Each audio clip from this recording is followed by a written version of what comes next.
Chapter 1585. She was starting to get excited. Therefore, some unpleasant words came out of her mouth. As the saying goes, nothing can be accomplished without rules. Mr. Mu, you should have heard of this saying before. If you do something wrong as a parent, shouldn't you apologize? Let's put aside the fact that your son injured my baby. Shouldn't you teach your son a lesson for saying such outrageous things? Auntie, you should know that when a child does something wrong, he should be taught a lesson. Why don't you teach your child well? As for me, you don't have to worry about me. Lin Feng's mother was trembling with anger after hearing you use words. She suddenly stood up and walked out of the door. She picked up her phone and made a call. As they were separated by a door, no one knew who she was calling. However, they could vaguely hear her angry voice. Where are you? Husband, come here quickly. Let's teach this father and son who don't know the immensity of heaven and earth a lesson. Mu Yaja's hearing was amazing, so he caught her words. His lips curled up coldly, but it was a smile. When Lin Feng's mother returned to the office, she was even more arrogant than before. She looked as if she was looking down on everyone. Her eyes were full of contempt and mockery. I don't want to reason with you. My husband will be here soon. If you have anything to say it to him directly. Don't blame me for not reminding you. My husband is a judge in the city hall. You'd better be respectful, or else. This was clearly a threat. After saying that, Lin Feng was about to sit down proudly. Yu mocked him. Typical nouveau riche temperament. It was said that Lin Feng's mother was called Wang Guimiao. Her family was nouveau riche. Her family used to live in a village in the city. Her ancestors had left a few acres of land for the younger generation to build houses. When the land was demolished, they received tens of millions of yuan as compensation. They used it to start a business. It was said that when Lin Feng's father fell in love with Wang Guimiao, he was still a poor university student. Later on, with her support, he became what he was today. The Lin family would bring honor to their ancestors. Yu had already figured out the Lin family's background. Now, it seemed that she was a typical nouveau riche.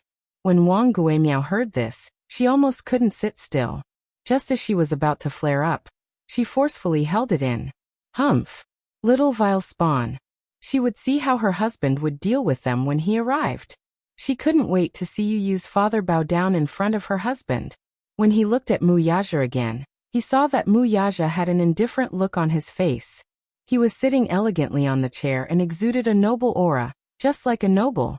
Wang Guimiao glanced at him, but in her heart, she sneered. This man, he is quite good at pretending. Let's see if he can continue pretending when her husband is here. Soon, footsteps could be heard outside the door. A middle-aged man in a coat knocked on the door and walked in. The man was Lin Feng's father, Lin Anghua. Chapter 1586. One was standing, while the other was sitting. Even though he had the advantage of height, Lin Anghua could still feel an unusual sense of oppression from him. Noble, elegant, unruly, and insufferably arrogant. Even though he was just sitting there, expressionless and cold, when the man casually raised his eyes and shot his gaze over, there was a kind of imposing aura that pressured him without being angry. Lin Anghua actually felt an invisible pressure from the young and shockingly handsome man's eyes. He secretly avoided Mu Yaja's scrutiny and turned his gaze to the side, but there was some anger between his eyebrows. This man's gaze was too intimidating. However, he was a little suspicious. This man looked very familiar, as if he had seen him somewhere before. However, his impression of him was not too deep. This time he had taken some time off from his busy case, so his mind was still a little muddled. Seeing that it was him, the principal immediately stood up. His expression changed. His face was flushed, but his eyes were full of flattery and pandering. Even though it was restrained, it still gave people an indescribable feeling of discomfort. Judge Lin. You're here.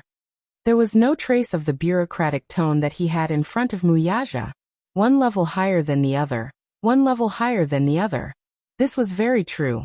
However, Lin Anghua said, Principal, don't call me that. Now that I'm not in the court, you can't call me that. The principal smiled and nodded, but the flattery in his eyes did not decrease at all. He was still cheerfully welcoming Lin Anghua and waiting for him to sit down. When Wang Guimiao saw him, She immediately went up to him. "Hubby."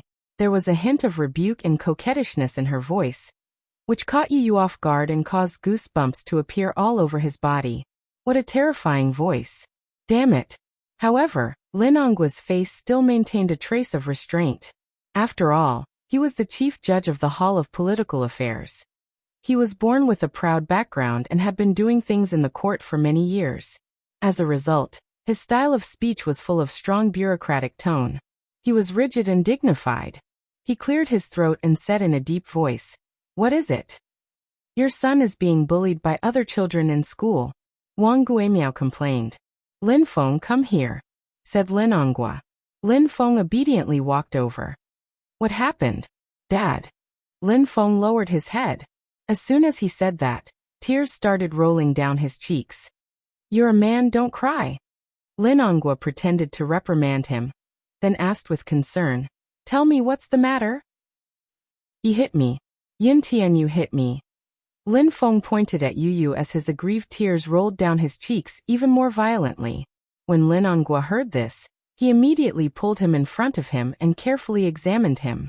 He originally thought that it was only his head that was disfigured, but he did not expect that his body was full of scars. It was beyond his expectations. When Lin Honggua saw the bruises on Lin Feng's body, he was furious.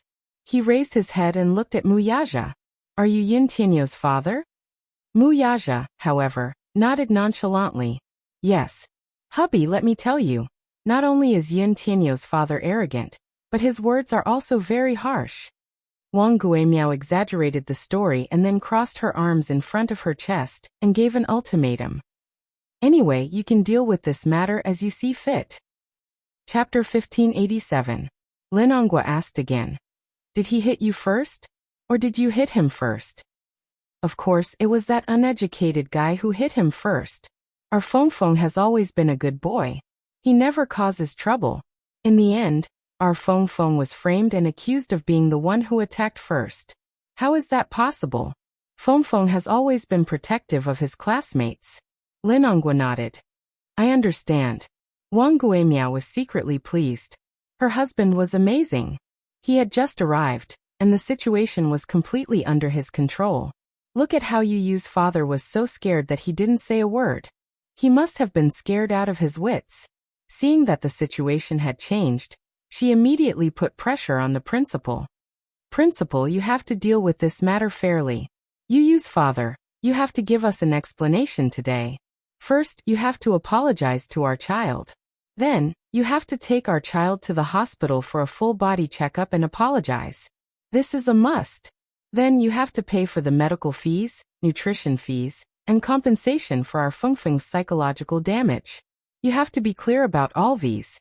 If you have a proper attitude, we won't pursue this matter further." Lin Honggua walked to Mu Yaja and sneered. "Sir, tell me your name first." Mu Yaja looked up and said slowly, "Mu Yaja." His voice was clear and cold. He had the elegance of a noble. However, the moment his voice fell, Lin Honggua was fiercely stunned. Mu Yaja? This name was too familiar. These 3 words were like a towering mountain. They resounded like thunder in his ears. How could he not have heard of it before? Could it be the same name? It couldn't be the real Mu Corporation, right? Lin Honggua wanted to get lucky and said, "Your name is so familiar. It's exactly the same as the name of the crown prince of the Mu family." "Haha." Mu Yaja sneered. "There's no one else with this name in the capital." Lin Honggua was stunned again. There was a hint of panic on his face. He stared at him blankly without blinking. He didn't dare to make any wild guesses. After a long while he spoke in a provocative manner, but changed the way he addressed him. "You are, what?" Lin Honggua looked a little uneasy. "Are you the Chairman Mu of the Mu Corporation?" Mu Yaja was a little impatient. "You asked for my name and I'll tell you. If you have anything to say, just say it. Don't waste my time. My time is more precious than yours." As soon as he finished speaking, Lin Honggua's eyes widened and he staggered back a step. His eyebrows collapsed helplessly. This man's attitude was very clear. It looked like this time, his blind wife had offended a big shot that she shouldn't have offended. The person in front of him was probably the mysterious and noble crown prince of the Mu Corporation. At first, Linongwa had noticed him when he first entered the door. He only felt that this man had an arrogant aura, and he had the noble aura of a high-ranking official, as if he was a member of a powerful family. However, at this moment, he did not realize where he had seen this handsome face before. Chapter 1588. The Mu family's existence in the capital was enough to shake the entire financial market. As the #1 aristocratic family in the capital, the Mu family's inexhaustible wealth aside, the Mu family's inextricable connections between the black and white was enough to make him weak in the knees. He could offend anyone, but the Mu's offending them was akin to cutting off his own path of retreat. Linongwa wanted to cry but had no tears. He stood in front of Muyaja with a proper posture, but his face was no longer as haughty as before. Instead, his expression was filled with complicated conjecture. Faced with this suffocating atmosphere, for a moment, he did not know how to resolve it, even though he had been in the bureaucracy for a long time. When Wang Guimiao saw this strange scene, she was stunned. Then she walked forward with her arms crossed. She didn't know what had happened, but when she saw Linongwa's dazed appearance, she felt strange. "Hubby, what's wrong with you?" She was even more confused when she saw his pale face. She could not help but push him. "What's wrong?" Yu chuckled. "He's scared silly." Wang Guimiao was infuriated when she heard that. Things were different now. With Linongwa around, she was confident that she had someone to rely on. Hence, she spoke without thinking. "Little b *st*rd, shut up. You don't have the right to speak here." Hearing this, Muyaja's eyes shot up and swept over him with a sharp gaze. Linongwa watched with trepidation. Wang Guimiao's words scared him so much that he almost suffocated. How could he have expected that his wife would be so ignorant as to not know how to size up the situation? She opened her mouth and spoke rudely. He immediately became furious and scolded. "Shut up. Don't be unreasonable." It was important to know one's place, but his wife did not know it at all. Thinking that he was teaching Yin Tianyu a lesson for her, she echoed, "That's right. Shut up." Yu suddenly felt like laughing as he looked at his wife, as if she were a pitiful worm. Behind him, Muyaja's face turned uglier. Linongwa gritted his teeth, turned his head abruptly, and gave his wife a tight slap. Smack. "I told you to shut up." With that, he turned to face Muyaja with cold sweat dripping down his face. "Chairman Mu, I'm sorry. My wife has been presumptuous in front of you and said something she shouldn't have. A great man won't hold a grudge against a petty person, so please don't take it to heart. Just treat it as if she's spouting nonsense." His tone was full of flattery. Linongwa looked at him in cold sweat. Observing his expression, he felt that being in the king's company of a tiger. Everyone, especially Teacher Yuan, was stunned into silence by the sudden turn of events. She thought that, with Linongwa's arrival, the boy's father would understand her words and begin to lower his head, apologize to the other party appropriately. As the chief judge of the Hall of Politics and Law, Linongwa had several titles above his head. His status was lofty, and he had an unquestionable majesty. What about now, though? Why was Linongwa the first to bow down to Muyaja? The principal was even more bewildered. He had no idea what was going on. Wang Guimiao felt the most aggrieved. Chapter 1589. Most importantly, even until now, she still didn't understand how this mysterious slap came about. Why did he slap her? Did she say anything wrong? What kind of insanity was this Linongwa suffering from? Was he crazy? Him. Why did he slap her for no reason? Wang Guimiao turned around angrily and pulled Linongwa's arm. With a red face, she roared with grievance and hysteria. "Linongwa, have you lost your mind?" Linongwa looked at her and sighed helplessly. He rolled his eyes at the ceiling and held his forehead. He turned around and pointed at Wang Guimiao. For a moment, he was so angry that he could not say anything. Wang Guimiao was even more confused. She held back her tears and yelled at him. "Say something. Say something. Why did you slap me for no reason? What's wrong with you? Stop talking. Be quiet, and sit back down obediently. Don't say anything, do you understand?" She was like a clown. Not only did she make a fool of herself, but Linongwa was also afraid that she would continue to blabber and offend the Mu group. Then her whole family would have no way out. It was not easy for him to get to where he was today. He did not want his bright future to be ruined because of such a small matter. His worry was not unfounded. There were people from the Mu family in the city hall. Although Lin Hongguo was a judge and had a good reputation, this man's words could make all his hard work go down the drain. However, he really did not know what to do now that the situation had developed to this stage. He could only hope that his wife, who had always been restless, would not add fuel to the fire. He did not want things to get out of hand when the time came. However, Wang Guimiao did not understand his good intentions. Instead, she questioned him sternly. Wang Guimiao, I want to ask you, what's wrong with you? You. Lin Hongguo looked at her in disbelief. He was so impulsive that he wanted to strangle her to death. Why was she so ignorant? Was she trying to get him killed? She was a burden. He looked at her. She could not do anything right, but she was good at ruining things. You have no right to speak here. Get out of my way. Lin Hongguo, don't be too. Sit there. Lin Hongguo's tone suddenly rose, and his sharp eyes signaled. Wang Guimiao's heart suddenly skipped a beat. She was afraid of him from the bottom of her heart. The look in his eyes and the look on his face showed that he was really angry. No matter how unwilling Wang Guimiao was, she could only sit to the side dejectedly and listen obediently. Although she didn't know what she had done wrong, Wang Guimiao could only sit to the side and listen obediently. Lin Hongguo turned around and apologized to Mu Yaja with an incomprehensible reverence. Chairman Mu, I'm sorry.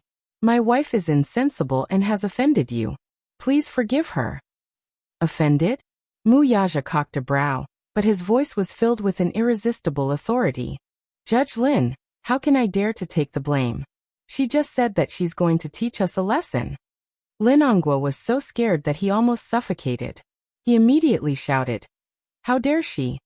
Chairman Mu, she was just joking. Yu crossed her arms and did not give him a way out. She was just joking. She even called me a little b******. Chapter 1590. The principal watched from the side, trembling with fear. Seeing how respectful Lin Hongguo was to Mu Yaja, he knew how to read people's expressions and size up the situation. Seeing how respectful Lin Hongguo was to Mu Yaja, he thought to himself, how important must this man be? Hence, he kept quiet and did not dare to act rashly. Teacher Yuan's displeasure had also disappeared. When she looked at Mu Yaja, there was a hint of surprise in her eyes. It seemed that this man must be someone of high status. This Lin Hongguo must have found out about his identity, which was why he was so respectful towards him. She recalled how she had advised him to give in to the Lin family and not offend them. Although this man did not show it on his face, the noble and awe-inspiring look in his eyes was still fresh in her memory. At first, she had thought that this man did not know the immensity of heaven and earth, but now that she thought about it, she shuddered. How many things had she said that she should not have said in front of this important person? She did not know if he would take it to heart. At this thought, Teacher Yuan trembled with fear, as if a cat's paw was scratching her heart. She desperately wanted to know who this man was. Why don't we do this? Chairman Mu. Lin Hongguo thought for a moment. Suddenly he carefully probed. I'll ask my wife and son to apologize to your son. I only hope that you won't take my wife's outrageous words to heart. Mu Yaja did not speak. He could not be bothered to argue with him. The boy, however, asked with great interest. How are you going to make amends? How? Lin Hongguo was stunned. Yu raised her eyebrows and asked with a smile. Kneel down. This. However, Lin Hongguo hesitated. In the end, Wang Guimiao could not sit still any longer. She stood up abruptly and said furiously, Hongguo, are you possessed by a ghost? Do you really want me to kneel down? Are you going to agree to such an unreasonable condition? Wang Guimiao felt that Yu's condition was unreasonable. What was even more unreasonable was that her husband was actually hesitating on whether to agree to it. What was the meaning of this? This was simply unbelievable. Yu asked, Is it too much? Isn't that what you said before? You said that you wanted my father and I to kneel down and apologize to you. Weren't you very confident? Such blatant humiliation was still fresh in his memory. Although she didn't say it in front of Mu Yaja, Wang Guimiao shouted it in the office before Mu Yaja came. He heard it loud and clear. Mu Yaja frowned. She said that. Linongwa's heart skipped a beat. He suddenly turned around and asked, "Did you really say that?" Wang Guimiao panicked. She did say that before, but those were just words spoken in a fit of anger. How could they be taken seriously? Mu Yaja's eyes turned even colder. Haha. Judge Lin, you're really good at disciplining him. Having said that, he carried you and stood up. He didn't want to waste his breath on these people. He was furious. He wanted to go back and teach the Lin family a lesson. Otherwise, who did they think his son was? That any Tom, Dick, or Harry could come and bully him. Haha. Chapter 1591. Wang Guimiao was flustered and exasperated. Her eyes were red, but Linongwa's expression was too flustered, to the point that she did not dare to say anything. She vaguely realized that perhaps it was because this man's identity was too powerful that her husband was so careful to plead for leniency. I think it's fine, Mu Yaja said as his gaze fell on Linongwa's arm. Get out of my way. Chairman Mu. Linongwa insisted. Mu Yaja's gaze turned even colder as he gave him a sidelong glance. Linongwa did not dare to be in a stalemate any longer. He could only step aside resentfully and watch him leave with regret. When Mu Yaja left, the office was in an uproar. Wang Guimiao was wiping her tears as she scolded Linongwa. Linongwa was upset. When he heard Wang Guimiao's nagging, he became even more irritated and scolded. Shut up. Haven't you embarrassed yourself enough? Haven't you caused enough trouble? Wang Guimiao, you'll only be satisfied when you see me die, right? Wang Guimiao widened her eyes in shock. What do you mean by that? Linongwa was so angry that he could not speak. She went up to him, crying as she questioned. What's going on? Who is he? Why are you giving in to him, and being so respectful to him? To the extent that you want me to kneel down and apologize. Explain yourself. Linongwa sat aside angrily, but he was also upset. When he thought of Mu Yaja's deep and sullen gaze before he left, his heart raced, and he could not sit still. Wang Guimiao, I think you're going to play me to death. Wang Guimiao was so anxious that her face turned red. The principal came up to him and asked, Mr. Lin, you use father, who is he? You seem to know him. Linongwa sneered, but it was more like he was mocking himself. If I could know such a person, everything would be easier. What a pity. I know him, but he doesn't know a nobody like me. Teacher Yuan was flabbergasted too. Linongwa suddenly said in a low voice.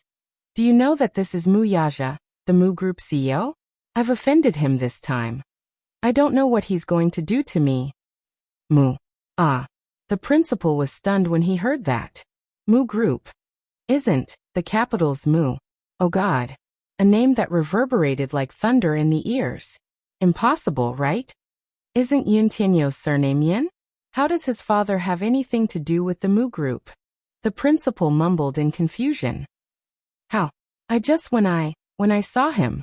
His names, that's why I thought of it. Linongwa was also extremely regretful. What? Wang Guimiao was stunned. Mu Group. Mu was to Mu. The Mu was of the aristocrats. There Angua Mu's there. Yue Nouveau Riche might be able to become one overnight. The aristocrats, on the other hand, only appeared once every 300 years. The Mu family was such an aristocratic family. It was a century-old family with deep roots. Chapter 1592. On the other hand, a family like the Mu family was something that they could never hope to catch up to. Wang Guimiao was completely terrified. Even though she was ignorant and inexperienced, she knew that she should never offend the Mu family in the capital. That was a century-old wealthy family with immense power. Mu Yaja carried Yu to his class and packed his bag. He was supposed to attend the parent-teacher meeting in the afternoon, but he was not going to attend it. He decided to transfer his son to Xiaoyi Chen's school. It was recess time, and it was almost lunchtime, so the class was very noisy. However, when Mu Yaja stepped into the classroom, the huge classroom instantly quieted down. The group of little ones stared at him, and countless pairs of eyes stared at him. Some looked curiously, while others looked anxiously at him. They thought that he was a high-ranking official from the school, who had come to inspect the class. Recently, the Ministry of Education had been conducting random inspections of the school's standards. Therefore, high-ranking officials from the Ministry of Education often came in and out. However, when Mu Yaja sat in Yu Yu's seat and started to pack his bag, the group of children suddenly realized that this was Yu Yu's father. Oh my god, he's so tall and handsome. He's even better looking than the celebrities on TV. However, it was Mu Yaja's first time in school, and it was also his first time walking into a class of little ones. It was his first time appearing in school as a parent. He started to pack his bag, but when he sat in front of the low desk, his face immediately darkened. His figure was tall and slender, and when he sat in front of the low desk, the sense of disparity and abruptness was immediately reflected. He moved around in embarrassment, trying to find a suitable angle, but it was in vain. In the end, he found that the bench here was too small, so he was trapped in such a narrow space, and it was difficult for him to make ends meet. On the other hand, Yu Yu enjoyed the process very much. He stood beside Mu Yaja and unceremoniously enjoyed the countless envious and surprised gazes.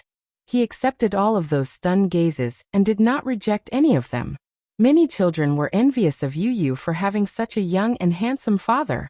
They were children after all. Although they were childish, there were all kinds of comparisons between them. At most, they would compare their parents. They would compare whose mother was younger and prettier, whose father was more handsome, whose family was wealthier. It was more or less these. Mu Yaja glanced at Yu Yu. At that moment, the little one had his hands behind his back. Mu Yaja was full of smiles. He was very happy and proud of himself. If it was in the past, he would have been envious. He would have enviously looked at other students' fathers. Now he had become the object of envy. He was in a good mood. Mu Yaja pursed his lips and could not help laughing. He was after all a 7-year-old child. Although some of his thoughts were childish, they were extremely cute. When Mu Yaja was packing his bag, some students quietly surrounded him and asked about his well-being. Classmate A. Yu Yu, is this handsome uncle your father? Yu Yu. Yes. Classmate A. Wow. Yu Yu, I'm so envious of you. Your father is so handsome. Yu Yu. Of course. If my father isn't handsome, why would he give birth to me so cute? Classmate A cupped his face and looked infatuated. Mu Yaja. Chapter 1593. Classmate B said, Yu Yu, your daddy looks so young. He looks like a celebrity on TV. Can I take a picture with your daddy? Yu Yu replied, sure. All the little kids exclaimed, wow, that's awesome. Me too. Count me in. As Yu Yu was feeling smug, he walked over to Mu Yaja and whispered into his ear, Daddy, cooperate with me. Mu Yaja's lips twitched slightly. At this moment, he even wanted to hug Yu Yu tightly. He was afraid that he would float into the sky in the next second. However, looking at the little kid's smug expression, Mu Yaja felt a tinge of sweetness in his heart. His son was proud of him. This made him happy. It turned out that it was such a wonderful feeling to be proud of a son. As he thought of this, Mu Yaja's mood improved. He raised his eyebrows and asked, How do you want me to cooperate? You just have to sit there and don't move. Hence, Mu Yaja was like a model. He maintained his upright posture. Next, he was surrounded by the little kids and they jostled and jostled for a few group photos. He didn't like to be photographed. Even the reporters with the best methods didn't have the chance to take a picture of him from the front. Now, these little kids were taking advantage of Yu Yu's relationship with him. There were also a number of infatuated little girls who were anxious to take a picture with him and secretly touched his slender hand. Mu Yaja didn't know whether to laugh or cry. Classmate C said, Yu Yu, your daddy is so beautiful. Why don't I exchange places with you? I'll give you my daddy and you give me your daddy. When Yu Yu heard this, his expression became serious and cold. No. Why not? I don't want your daddy. I only have one daddy. As she spoke, Yu Yu leaned against Mu Yaja's side and held onto his arm. It was as if she was declaring her sovereignty and protecting her unquestionable position. Everyone sighed in disappointment. Mu Yaja looked at little Munchkin, who was about to fly into the sky. He didn't know whether to laugh or cry as he covered his face. However, his eyes were filled with love. Even though she felt that Yu Yu's smug look was hilarious, she also felt that he was extremely cute. As Mu Yaja helped him pack his bag, he stopped to flip through Yu Yu's textbook. However, When he flipped open Yu Yu's history class notes, he saw the delicate and beautiful handwriting in the book. The entire book was neat and tidy. Other than the signs of pages being folded, it looked like a new book that had just been handed out. He could tell that Yu Yu was more serious in class. He thought about how he had flipped through Xiao Yichen's textbook in the past. Even though they were brothers, in terms of academics, the difference between the two of them was like heaven and earth. After packing his bag, the group of little kids saw Muyaja carrying Yu Yu and looking like he was about to leave. They all surrounded him and asked, "Yu Yu, school hasn't ended yet. Are you leaving already?" "Yu Yu, where are you going?" Yu Yu said, "I have something to do. I have to go home. You guys focus in class." He only said that perfunctorily and didn't tell them that he was going to transfer schools. Firstly, it was because he had a headache dealing with these little kids. If they knew that he was going to transfer schools, they would definitely pester him nonstop and not let him go. One couldn't underestimate his charm. Chapter 1594. It had only been a month since school started, but the children in his class liked him very much. If they knew that he was going to transfer schools, they would definitely cry their hearts out. It was easy for children to become emotionally dependent. All right. Everyone was reluctant to see him leave. "Goodbye, Yu Yu. Goodbye, Yu Yu, Daddy." The children walked Yu Yu and Muyaja to the entrance of the classroom and watched them leave. Muyaja carried Yu Yu. When he turned around and saw the scene of them sending him off, he could not help but smack his son's butt. "Son, you're really popular in class." Yu Yu snickered. "Daddy is very popular too. The little guys in the class all like you very much." "Little guys?" Muyaja was amused by his son's adjective. "Baby, you're the same age as them. You call them little guys as if you're an old man." When Yu Yu heard this, he suddenly hugged his son's neck and kissed him on the cheek. "Daddy, it's great that you're here today." Muyaja was stunned. Then he smiled and asked, "What do you mean?" "I'm very happy today. Because your appearance proves that I'm just like them. I have a daddy who loves and dotes on me." Yu Yu's little bit of self-esteem was greatly satisfied. Actually, his self-esteem was different from the children's. In the past, he really envied those children. They had a daddy, a mommy, and a happy family of 3. Today, his daddy was like a god who had descended from the sky and appeared by his side. Yu Yu gently rested his head on his shoulder. His pink lips curved slightly as he snickered. "To be honest, I've been dreaming of this day for as long as I can remember." In the past, he had imagined that when he was in school, his daddy would suddenly appear at the classroom window like the other children's fathers. He would look at him gently and lovingly. He had been waiting for this moment for a very, very long time. Muyaja carried him. Although he had a heavy backpack on his arm, he did not find it strenuous at all. While she was gratified to hear the boy's confession, she also tasted a tinge of heartache. As lucky as he was, meeting Yin Shirshir was the luckiest thing that had ever happened to him. Because of her, he had a pair of obedient sons. After he carried Yu Yu into the car, Muyaja drove back to the office of the office. "If?" Headmaster Dong smiled politely. "Hey, Chairman Mu. What are you saying? This is what I should do." "Haha. Daddy, your office is so big." "Is it?" Chapter 1595. Yu Yu nodded and gave a more pertinent comment. "Yes, it's a little bigger than my office." Muyaja was speechless. This little guy. He did not bother to hide the arrogance and insolence in his words. He had really surpassed his father. His son, while he was still studying business, was already managing a company. "But I don't like business. I always feel that it looks a little lifeless. In comparison, I prefer things with a technological feel." As he spoke, he was suddenly attracted by a pile of documents on the desk. He could not help but reach out to take them. Muyaja, on the other hand, seemed to be deliberately going against him as he quickly stopped the boy's hand from reaching out to grab it. Facing Yu Yu's puzzled gaze, Muyaja blinked lightly and said mysteriously, "Baby, these are the financial group's trade secrets." With that, he narrowed his eyes and pretended to be wary as he sized him up. Yu Yu's eyes twitched violently. "Daddy, you're wary of me." "Do you think I'm wary of you? You broke through Dishing Financial Group's defense network so easily. I can't guard against you even if I wanted to." Of course. Yu snorted proudly. That's why I can't let you see these trade secrets.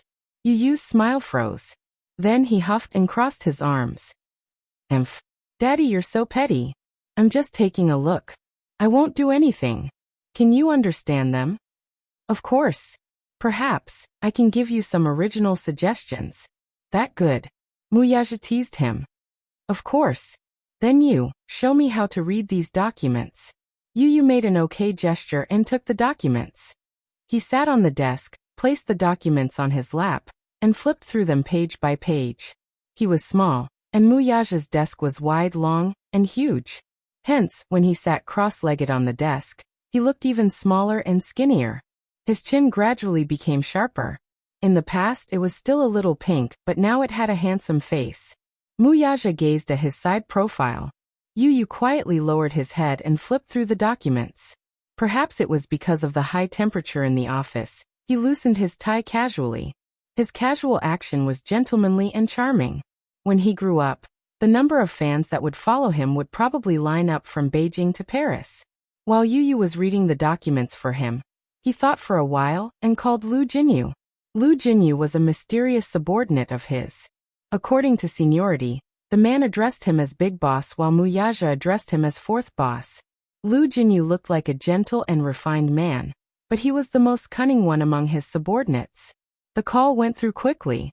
Before Wuxia could say anything, Lu Jinyu smiled and said, "Boss, what orders do you have for me this time?" Lu Jinyu was used to going straight to the point. This was because he knew that time and efficiency were Wuxia's pursuit. He never liked to bluff.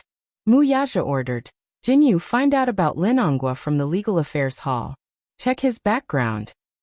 Haha, boss, did this Linongua offend you? Chapter 1596.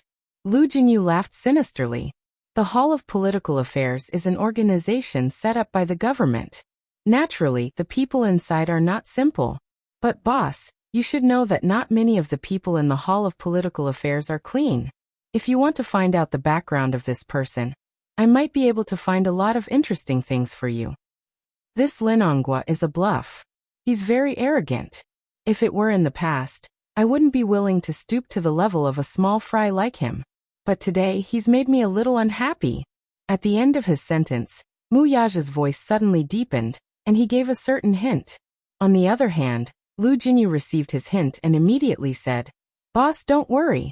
The thing you want, I'll get it for you by tomorrow at the latest. When the time comes, you can do whatever you want with him." "Okay. Let me know as soon as possible." Lu Jinyu agreed. After the call ended, Wuxia stood up and walked to Yu's side. The little munchkin was focused on flipping through the case. He glanced through 10 lines at a time, and circled some data from time to time. He smiled satisfactorily and gently rubbed his little head. Walking to one side, he picked up an apple and sat on the sofa to peel it for him. After peeling the apple, he carefully cut it into small slices and skewered them with toothpicks before bringing them to the little munchkin's hand. His cell phone suddenly rang. Wuxia picked up his cell phone and glanced at the screen. It was an unknown number. After answering the call, an unfamiliar man's cautious voice came from the other end. "Hello. May I know if you're Chairman Mu from Dishing Financial Group?" Wuxia smiled slightly. Although the other party did not state his identity, he immediately guessed who this person was. "As the head of the city hall, you're indeed very capable. But don't you think it's inappropriate to use your power to investigate my personal number?" Jiang Hongwei was shocked. He thought to himself that this Wuxia was indeed not simple. He had already guessed who he was before he had even revealed his identity. At the same time, he felt guilty. In a moment of desperation, he had indeed used his power to investigate Wuxia's personal number through the internal network. However, Jiang Hongwei had been in the government for many years. He was also an old fox. He avoided the important points and dwell on the trivial points. He quickly avoided this topic. "Ha! Chairman Mu, it's like this. Just now I got the news. I heard that your men are collecting information about Linongua. I'd like to ask, what's going on? Did he offend you?" Jiang Hongwei was over 50 years old. To be able to sit in such a position as the City Hall director, he was definitely not an ordinary person. Even if there was a slight disturbance, he would be extremely alert. As soon as he gave the order and Lu Jinyu did something, the news reached Jiang Hongwei's ears. People like them had always been very sensitive to this kind of thing. They had called in a hurry just to sound out the situation. Mu Yaja couldn't be bothered to pay attention to him. He lazily asked, "What do you think?" His words had a deep meaning, but it made Jiang Hongwei even more worried. "Chairman Mu, tell me, how did Lin Onghua offend you?" "Offend you?" Mu Yaja laughed mockingly. "I'm afraid it's not appropriate for you to ask me this question." Chapter 1597. Mu Yaja said slowly, "The people in the city hall are all so capable. Director Jiang, if you don't control your subordinates, you won't be able to protect yourself if something fishy happens to them." These words made Jiang Hongwei extremely anxious. For someone as experienced as him, he could naturally sense that something was amiss with just a few words. It seemed that Lin Onghua had offended the person he shouldn't have offended the most. However, he had already expected this to happen. His phone call was just to sound out Lin Onghua. Naturally, he didn't care about Lin Onghua. Still, after working together for so many years, some interests were intertwined. Jiang Hongwei was worried that Lin Onghua would be foolish enough to provoke Mu Yaja into a fit of rage. If that were to happen, the whole city hall would be wiped out in one fell swoop. It wasn't easy for him to climb to his current position. He had worked hard for more than 20 years and settled down in the political arena, where there was a knife hidden behind a smile for many years to achieve the glory he had today. He couldn't just let someone drag him down and take him down from his position. For people like them, benefits were intertwined. Hence, when necessary, he had to cast aside all his relationships to prevent himself from falling into the water. That would not be worth the loss. "Chairman Mu, it seems that Lin Onghua must have caused you trouble. I didn't mean anything else by making this call. I just wanted to ask, how are you going to deal with him? By the way, Chairman Mu, I hope that you won't implicate the innocent because of Lin Onghua." As he said this, Jiang Hongwei laughed awkwardly. Mu Yaja chuckled along too, but he quickly stopped laughing. His voice deepened, but it was filled with an irresistible authority. "Implicating the innocent? Haha. Let's see how you stand on this matter, Director Jiang. Anyway, this Lin Onghua isn't reliable. He uses his status to do whatever he wants. If you keep such a subordinate by your side, he will only harm you. As for how I'm going to deal with him, you don't have to ask. If you know what's good for you, you probably know what to do next." Jiang Hongwei was silent for a while on the other end of the phone. He suddenly understood and said with a smile, "Chairman Mu, don't worry. I understand what you mean. Next, I'll do what you want me to do." After saying this, he thanked him profusely and hung up the phone. Less than 15 minutes later, Lu Jinyu called to say that an anonymous email had been sent to his mailbox. The email contained some evidence against Lin Onghua. How could a person like Lin Onghua not have any stains on him? For the time being, let's not talk about his corruption and bribery. Just the fact that he had embezzled a few bad assets through his connections with the government and business, and through his friends, he reinvested and rebuilt them. Moreover, the stolen money amounted to more than 1 billion, which was enough to send him to prison for the rest of his life. There was no need to think too much of him. Jiang Hongwei wasn't stupid. He was a shrewd person. Seeing Lin Onghua's decline, he couldn't just sit by and watch. He also couldn't let himself be dragged down by him. Lin Onghua was a very capable person. As his chess piece, he had also obtained many benefits for him. However, a chess piece was a chess piece after all. He had no value to be used, so he should be abandoned. Chapter 1598. He was a sly old fox. Since he was working with Lin Onghua, he naturally had a backup plan. Mu Yaja said, "Since someone has sent you these documents, you should know what to do next." On the other end of the line, Lu Jinyu laughed inwardly. Jiang Hongwei is indeed a sly old fox. He's really good at adding insult to injury. This kind of person is not easy to control. Fortunately, I still have some evidence of his crimes in my hands. Mu Yaja hummed in acknowledgement before changing the topic. "You can handle this matter. I'm at ease with you handling it." "What are you talking about, boss? When have I ever made a mistake? Just wait for my news." With that, he hung up the phone. Wuxia got up and walked to Yu. He saw that the stack of cases beside him had already been dealt with. He picked them up and glanced at them. When his gaze fell on the comments at the end, he raised his eyebrows in surprise. Yu was fully focused on reviewing the last document. When he looked up, he saw Wuxia's shocked expression. He was puzzled. "Daddy, what's wrong?" Wuxia was still in a daze.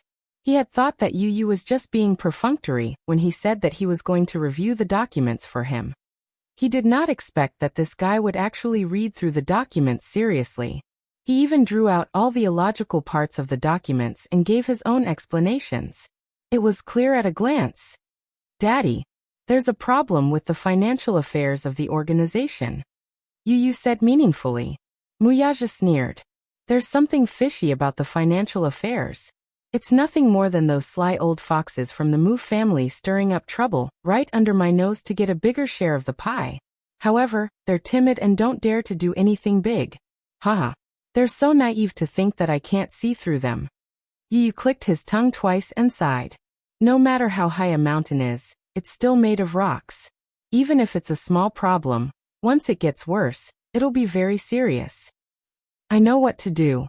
After saying that, Wuxia looked at him with gratification, and couldn't help but scratch the bridge of his nose dotingly. "Your shrewdness is just like your father's." "Humph. Using me to boast, Daddy doesn't know how to be ashamed." Yu stuck her tongue out mischievously.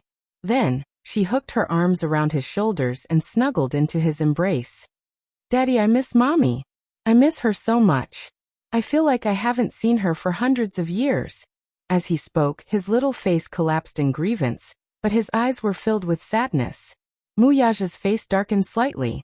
For the past few days, Yunshirsher had not sent any messages.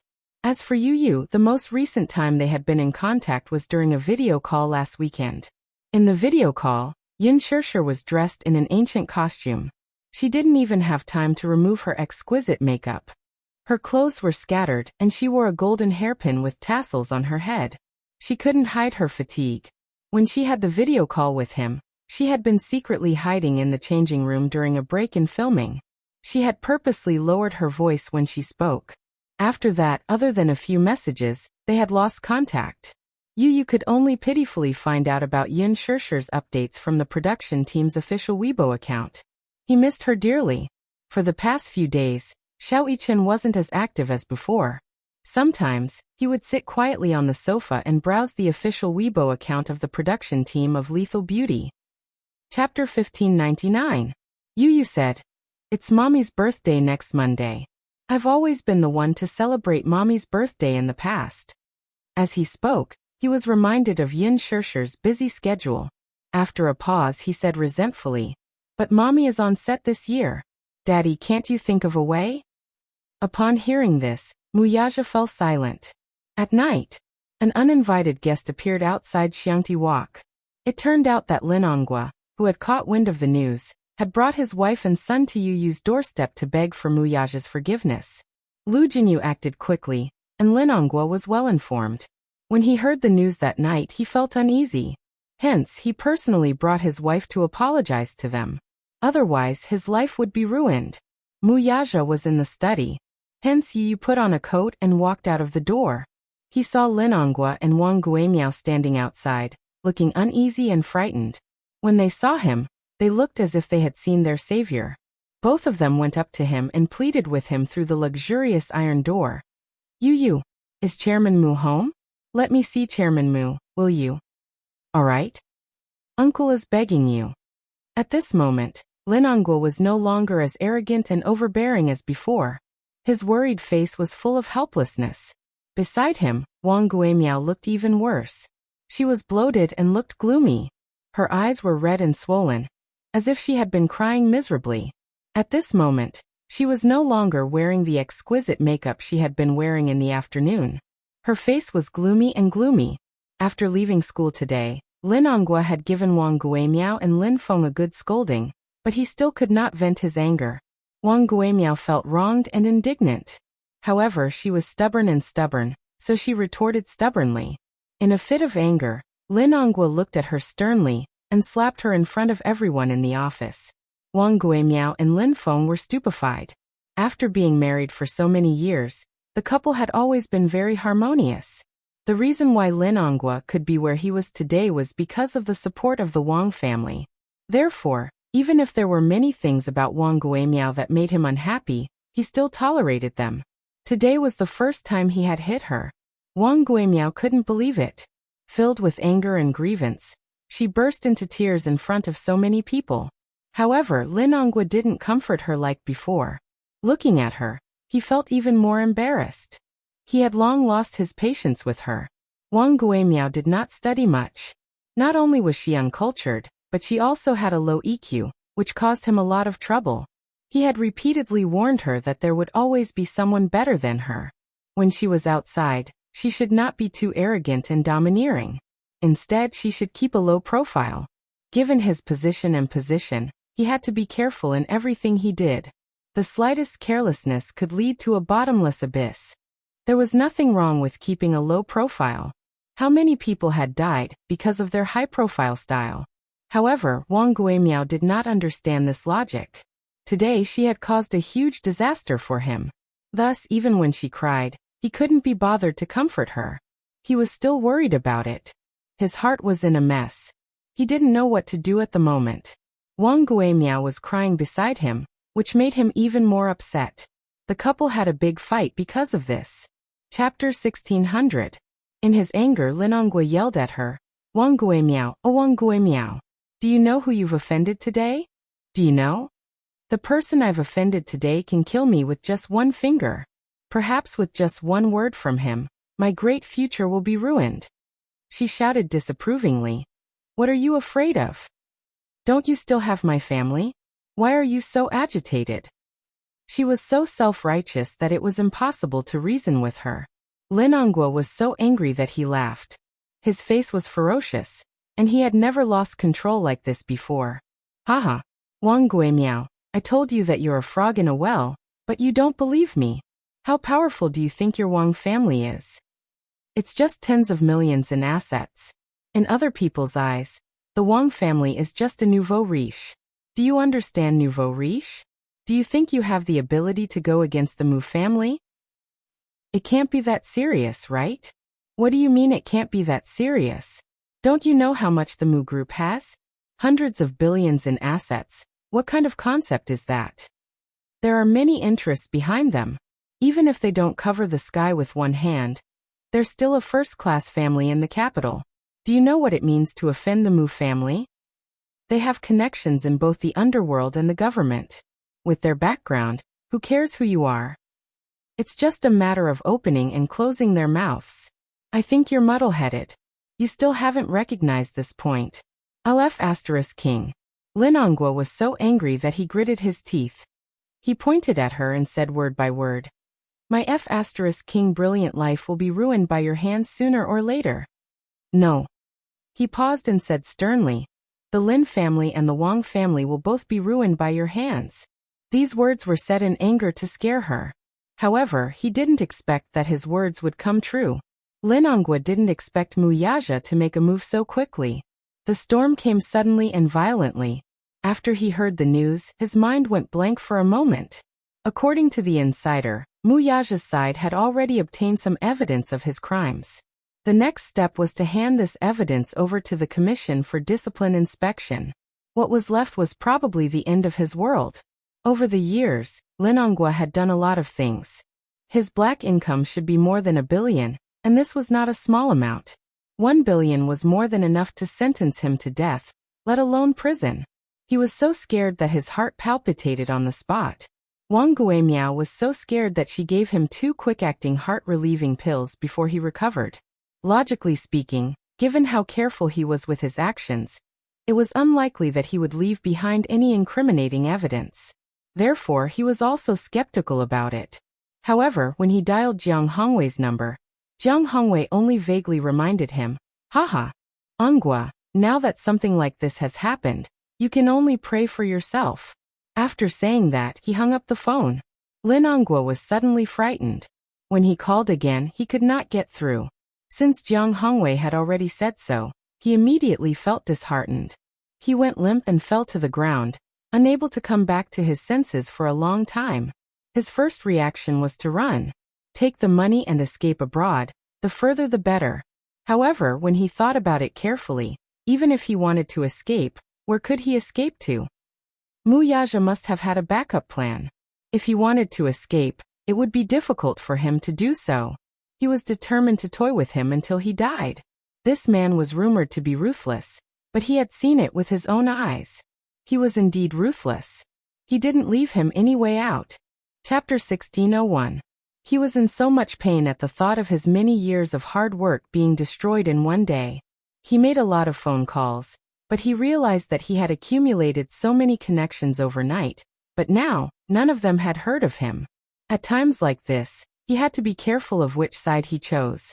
If he was not careful, he would be implicated.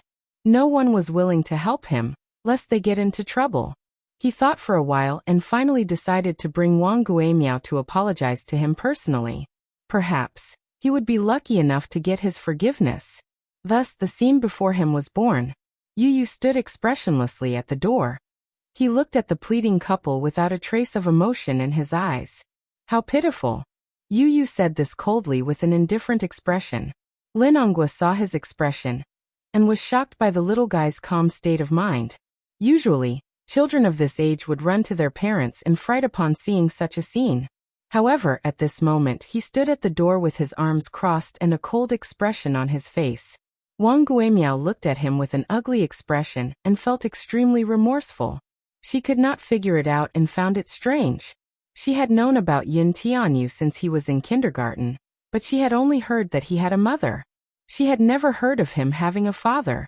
In the parents' group, it was said that the child was from a single-parent family and could not even be considered a single-parent family. His mother was still unmarried, so no one could say for sure how the child came about. It was said that he was an illegitimate child. His mother gave birth to him at the age of 18, which was an unmarried pregnancy. Many people looked down on her and despised her from the bottom of their hearts. Wang Guimiao looked down on her even more. Without an indomitable man in the family, it was indeed easy for people to gossip. A single mother would be subjected to a lot of malicious speculation and slander. Today, however, this child had a father out of nowhere. Moreover, this man's status was not low and was incomparably noble.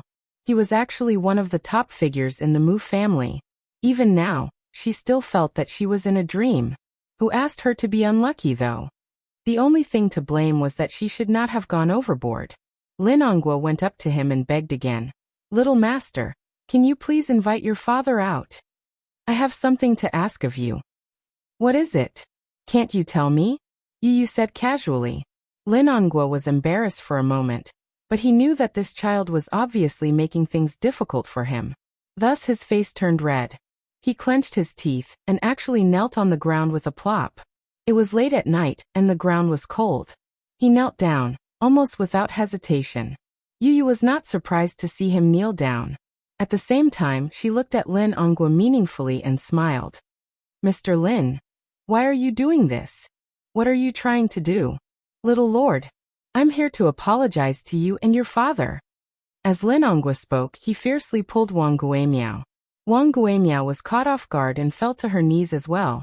A sharp pain came from his knee. However, she couldn't care about anything else.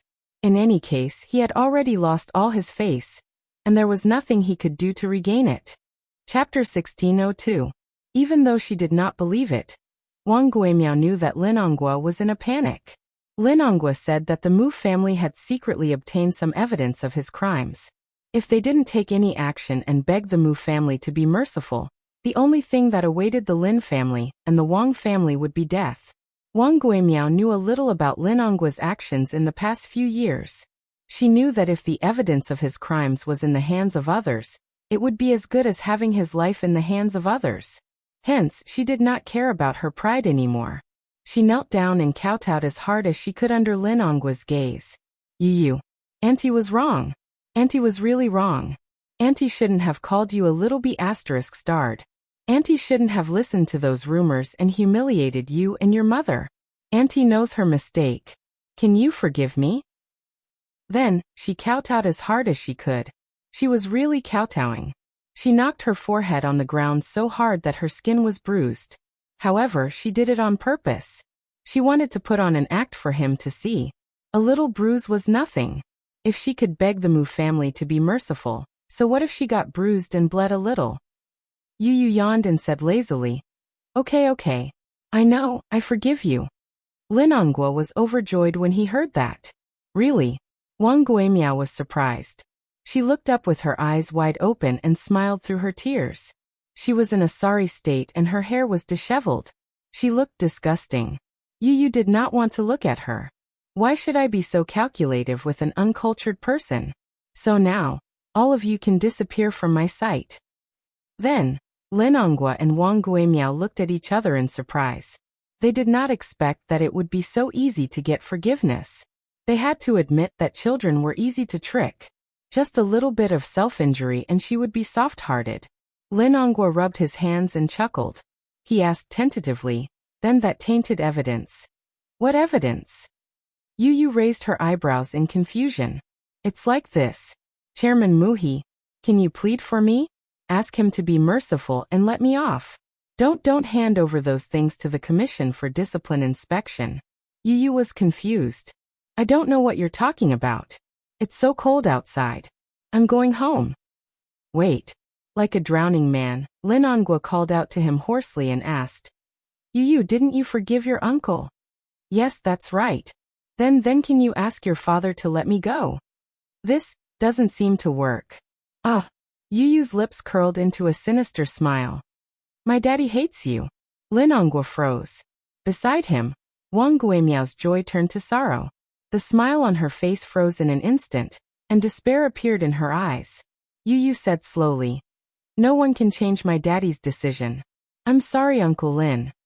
After that, he smiled elegantly like a little gentleman and turned to go back to the villa. The door slammed shut, completely isolating Lin Hongua and Wang Guimiao from begging for mercy. That night it rained heavily. Lin Hongua and Wang Guimiao did not dare to leave. They insisted on kneeling at the door for the whole night. Yu Yu ignored them. Chapter 1603. When the sun was about to rise, Yu Yu got out of bed and opened the curtains, only to find the two still kneeling by the door. Wang Guimiao was in a daze and on the verge of collapsing as she leaned on Lin Hongua. After kneeling in the rain for an entire night, the two of them fainted on the ground. Not long after, they were carried away by the ambulance. Lu Jinyu was also very efficient. After sorting out the documents, he submitted the evidence of Lin Honggua's crimes to the disciplinary committee. Soon the documents were issued. Lin Hongua was taken away for investigation. After the investigation, Lin Hongua was accused of corruption, embezzlement, collusion with illegal businesses, embezzlement of non-performing assets, and embezzlement of more than 1 billion yuan. This case caused a huge uproar. Even the Wangs were implicated and their family assets were destroyed. Of course, this was all in the future. Before the admission procedures were completed, it happened to be Friday. Yu Yu asked Li Hanlin to drive him to the supermarket to buy some baking ingredients. He planned to bake a birthday cake for Yin Shishir when he got home. He was the one who had made the cake last year. However, at that time, he had just started baking and was not very familiar with it. Hence, the cake did not taste good. However, Yin Shishir liked it very much. This time, Yu Yu secretly decided that he must bake a super delicious cake for Mommy's birthday. He would send it to Mommy when he visited her at work. When he got home, Yu Yu rushed into the kitchen and skillfully separated the egg yolk from the egg white. He then mixed the egg white evenly with the egg whisk. He was already extremely familiar with this series of processes. In the past, he would often bake some small cakes as a snack. He used a mold to create a heart-shaped cake embryo and placed it in the oven. Then he started to think about what kind of cake he should make. After much consideration, he decided to draw a cartoon version of the family portrait on the cake. When Mu Yaja got home, he heard some noises coming from the kitchen. He walked in quietly and saw Yu Yu with his head lowered.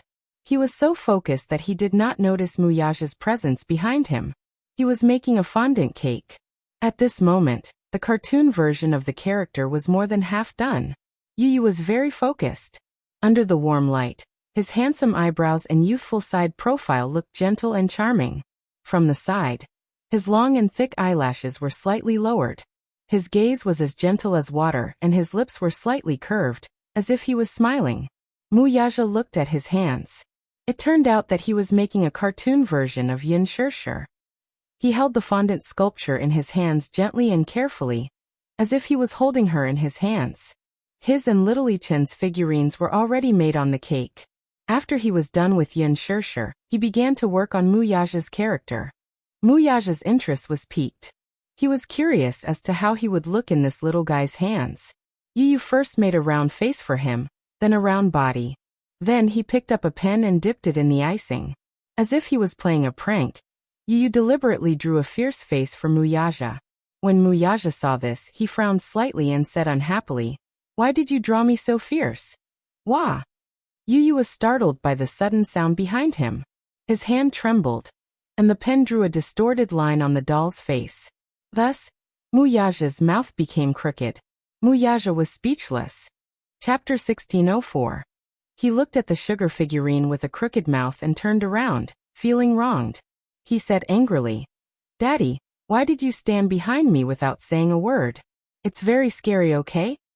I didn't do it on purpose. Who knows how timid you are?" Wuxia said innocently, "Look at the birthday cake you made. The three of you look so cute, but you made me look fierce. I object." Objection overruled. Yu held up the sugar figurine in his hand and looked left and right. He compared it to the real person and suddenly expressed his opinion. "It's very similar. Wuxia. It's your fault for always pulling a long face." Yu then looked at the crooked mouth of the sugar figurine and laughed. "Daddy, you're so pitiful. Your mouth is crooked. It's all your fault." Wuxia said, feeling wronged. Yu retorted, "It's your fault for not saying a word when you came in. You stood behind me and gave me a fright. Otherwise I wouldn't have failed." Wuxia smiled and hugged him from behind. He rested his chin on little Munchkin's shoulder and looked at his frosted hand. He couldn't help but laugh. "Is this your birthday present for Mommy?" "Yes." Yu fixed the adorable Wuxia figure on the cake, and then remembered to finish it. He continued what he was doing and asked, "Daddy, does the cake look good?" Wuxia thought seriously for a while and then commented, "It's not bad." "What do you mean by not bad?" Yu protested unwillingly. "I think it's great. Can I eat the sugar figurine on the cake? Other than Mommy and me, you can eat the rest," Yu said generously. Wuxia frowned but pretended to be unhappy and teased him. "Why can I only eat mine and Xiao-Ichen's but not yours and Mommy's?" "Hehe. Because Mommy's are the cutest, no one is allowed to eat them." After completing the last step, Yu looked at the finished product and reveled in her exquisite craftsmanship. "What a beautiful cake. I made it myself. Mommy will definitely like it." After speaking, Yu turned around and hooked her arm around Wuxia's shoulder. "Daddy, when are we going to visit the set?" "When Xiao-Ichen is out of school, we'll visit the set." "Long live." Yu was elated. "I can finally see my dearest Mommy. Last night, I missed her so much that I couldn't sleep.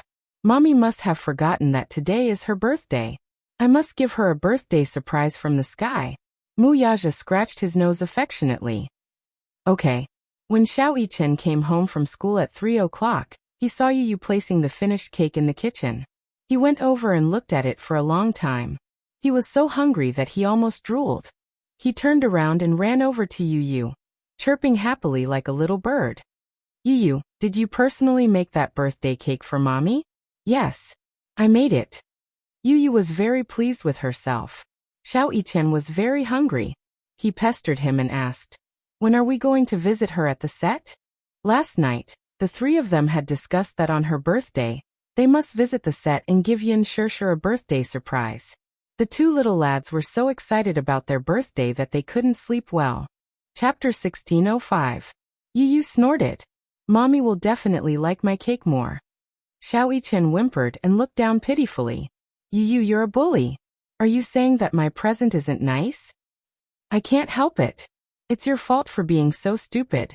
But you're so stupid, so you've already improved a lot." Xiao-Ichen wagged his tail again. "Really? I think so too, hehe." Then he pestered Wuxia and asked, "Daddy, what birthday present did you prepare for Mommy?" Wuxia smiled deeply and pressed his slender fingers against his lips, pretending to be mysterious. Xiao Yichen shouted, "Stingy! Daddy is so stingy!" Just as you had expected, Yin Shishir had indeed forgotten that it was her birthday today. She was completely unaware of the upcoming birthday surprise.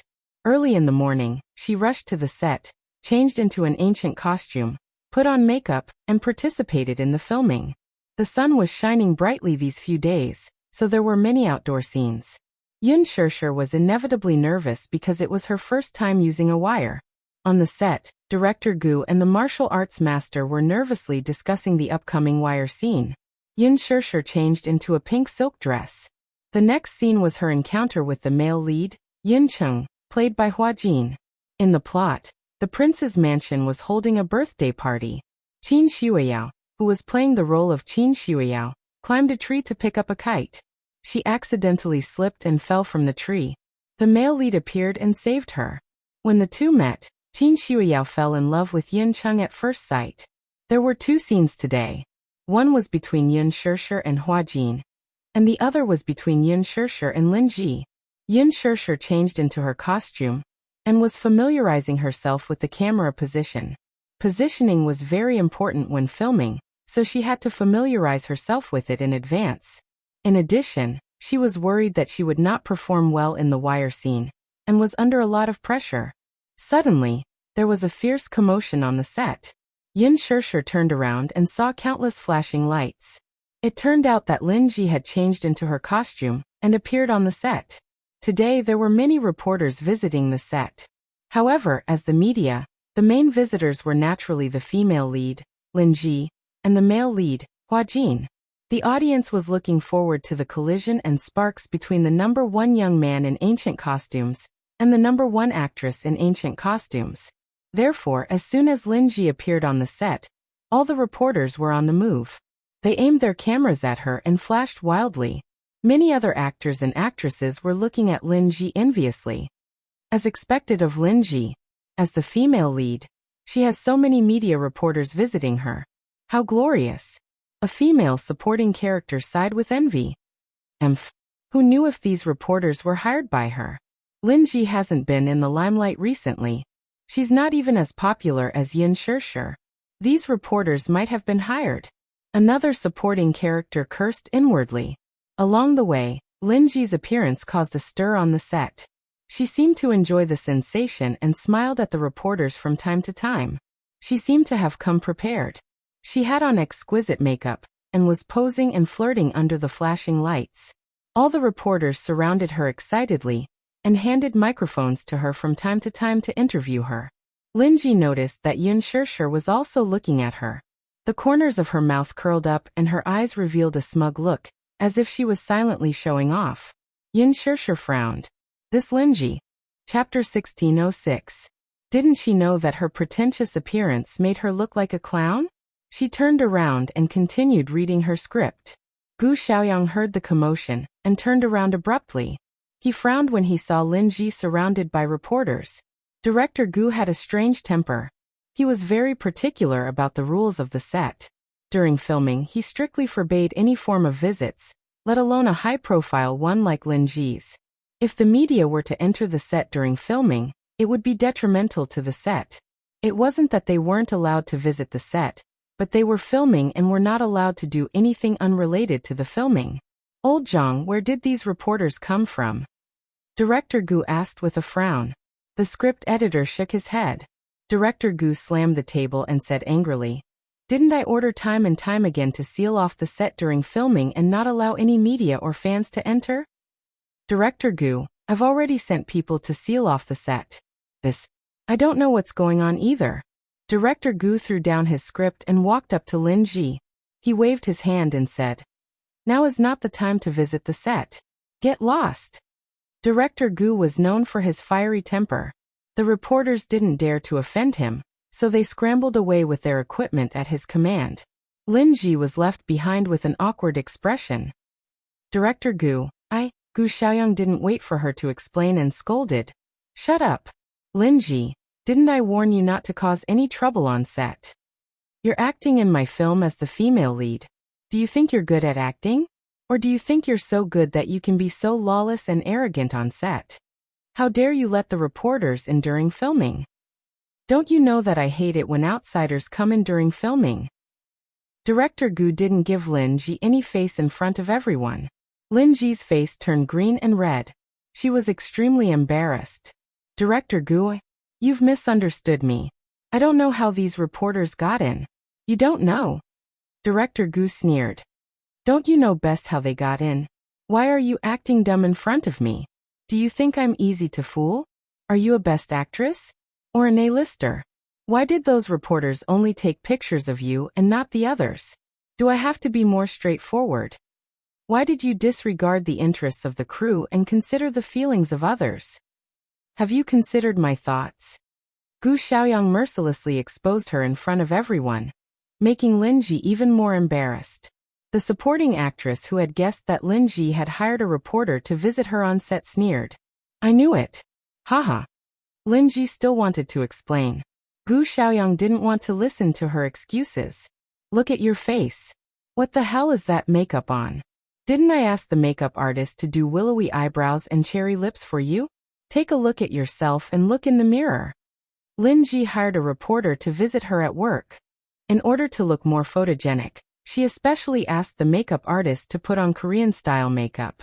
Gu Xiaoyang scolded her harshly. Lin Ji felt too ashamed to show her face. Director Gu.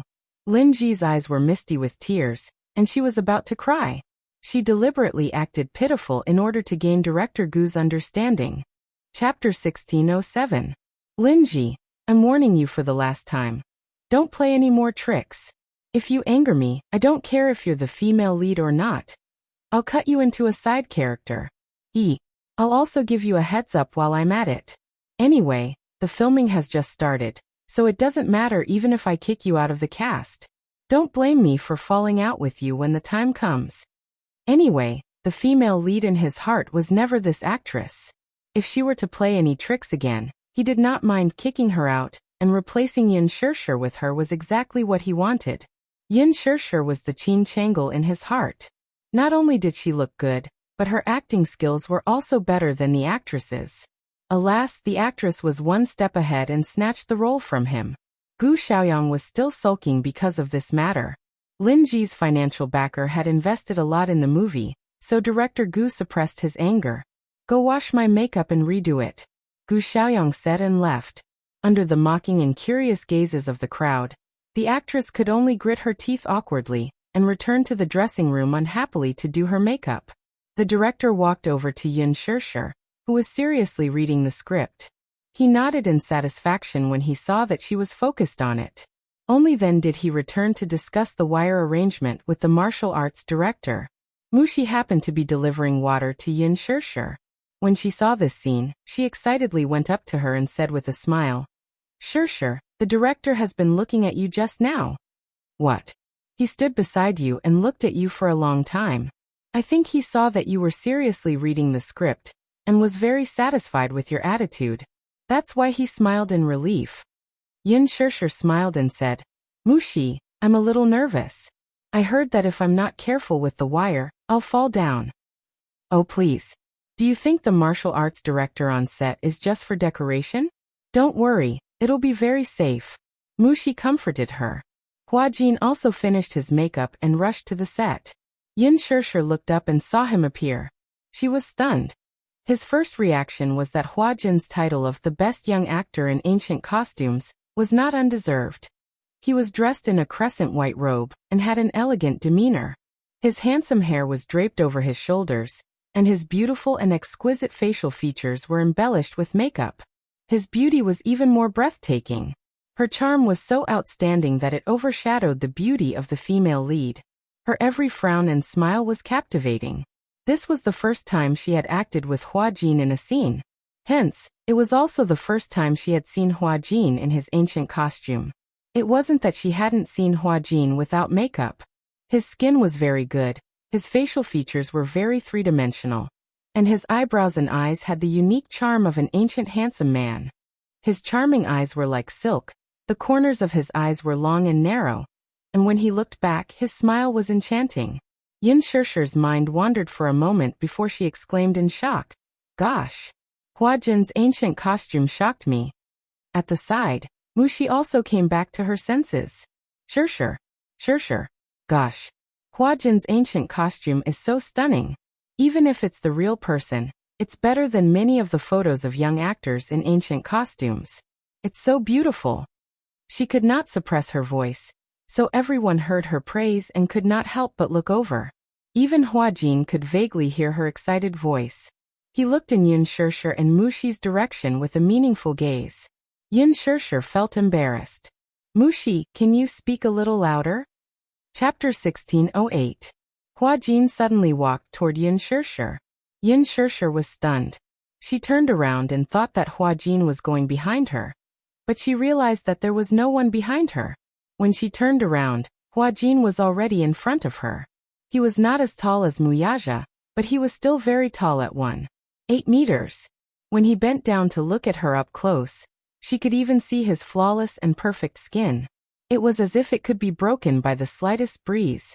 What was even more stunning was his pair of deep eyes that seemed to be bewitching, and could make people fall for him uncontrollably. Mushi was already stunned when she saw Hua Jin walking over. Yun Shirshir came back to her senses and pursed her lips. She could not help but take a step back. Just as she took a step back, Hua Jin took a step forward. Yun Shirshir frowned and took 2 more steps back with displeasure in her eyes. Hua Jin, on the other hand, smiled and took 2 more steps forward. His strides were bigger than hers, so he could not wait to be right in front of her. Yun Shirshir could even feel his warm breath on her forehead. Her heart was beating like thunder. This man, what was he trying to do? He approached her silently, just like the first time backstage at the press conference. Yun Shirshir could not understand what he was trying to do. Hua Jin's good-looking lips curled up. He lowered his head to look at her and smiled. Are you shy? When he spoke, his voice was gentle and pleasant. His voice was not as rough as a man's, nor was it as deep and mellow as Muyaja's. Instead, it was as magnetic as a clear spring. Yun Shirshir could not help but ask, "What are you trying to do?" Yun Shirshir. He called her name and smiled devilishly as he tilted his head slightly. It's our first time acting together. Yes. So, Hua Jin dragged out the last word and suddenly blinked at her. Don't you think we should cultivate some chemistry? Mushi, who was standing at the side, finally reacted. Seeing this scene, her eyes twitched hard. No matter how one looked at this scene, why did it seem like Hua Jin was flirting with Shirshir? Could it be, was Hua Jin interested in her Shirshir? However, at this moment, Mushi was completely immersed in Hua Jin's beautiful side profile, and had no time to care about anything else. Yun Shirshir laughed dryly. Develop tacit understanding? I don't know what you're talking about. But can you not stick so close to me? Close. Hua Jin didn't think so. Is it close? Men and women don't know what they're doing. It's best if we keep our distance. However, Hua Jin felt that her answer was very cute. This distance isn't considered close. He lowered his head slightly and whispered into her ear. Little fool, between men and women, only negative distance is considered close. Negative distance. Yun Shirshir was confused and didn't even think of the evil side. Hua Jin felt that her reaction was very interesting. How could there be such an innocent woman in the entertainment industry? She was so silly that it was cute. Looking at his meaningful smile, Yun Shirshir realized what he meant by negative distance. She suddenly stretched out her hands and pushed him away. Jerk. Do you think it's fun to tease me like this? With that, Yun Shirshir glared at him fiercely and walked around him. Hua Jin pursed his lips and covered his mouth to hide his laughter. He was as mischievous as a lazy kitten that had secretly eaten meat. He relentlessly chased after her and followed behind her. A strand of his handsome hair hung by his ear, making his skin seem even fairer than snow. Chapter 1609. Hua Jin's voice was as gentle as a clear spring, youthful and magnetic. He was very close to her. No matter how Yun Shirshir tried to avoid him, he would still come up to her and stick to her side. Mushi came back to her senses abruptly and followed him. There were many supporting roles and extras on the set. Among them, many were Hua Jin's fans. Lethal Beauty was recruiting extras for the sake of Hua Jin being the male lead. Many of them did not want to be paid to join the cast. all for the sake of being able to catch a glimpse of the most handsome man in ancient costume from the nearest distance. Hence, when Yin Shishir and Hua Jin walked one after another, many people cast strange and passionate gazes at them. Yin Shishir was very sensitive. When she realized that there were many piercing gazes on her, she became even more annoyed with Hua Jin. She originally admired Hua Jin's costume. However, this handsome man who looked noble and otherworldly was actually like this in private. He seemed to like to be ambiguous. Yin Shishir frowned.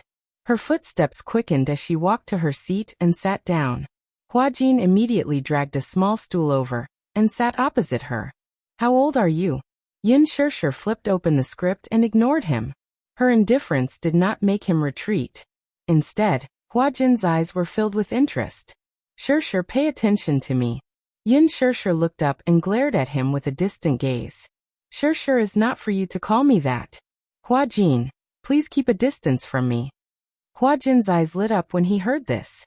He smiled slightly. Shishir, you're finally talking to me. Why do you want me to keep a distance from you, though? He lazily propped his chin with both hands, his beautiful eyes smiling.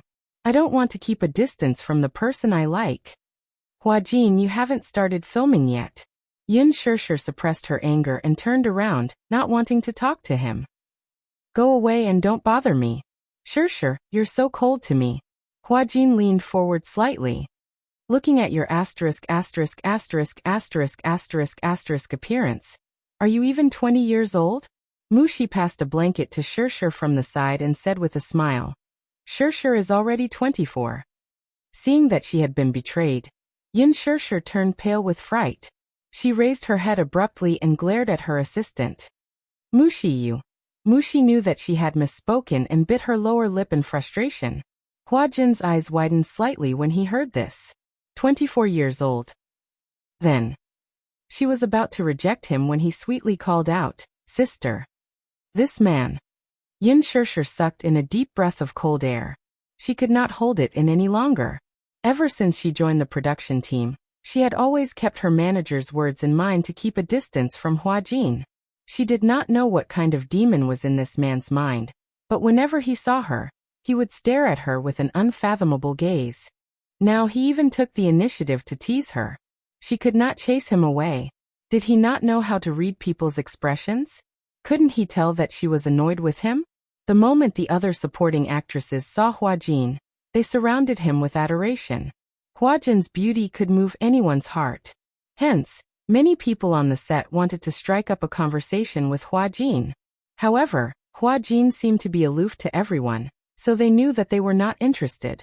Now they saw Hua Jin taking the initiative to chat with Yin Shishir, but Yin Shishir ignored him. Chapter 16:10. Therefore they mustered their courage and walked forward, surrounding Hua Jin and Yin Shishir in the middle, trying to blend in with them. Hua Jin, you look so beautiful in ancient costume. Hua Jin, I'm your little fan. I've been following you since you debuted.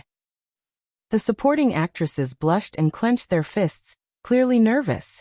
Just as they were eagerly anticipating his reply, he merely propped his chin on his hand and gazed at Yin Shishir's face with a wide smile. It was as if he had not heard their attempts to strike up a conversation with him. Instead, he persistently asked, Sister, why are you ignoring me? Yin Shishir couldn't take it anymore. Hey, who's your sister?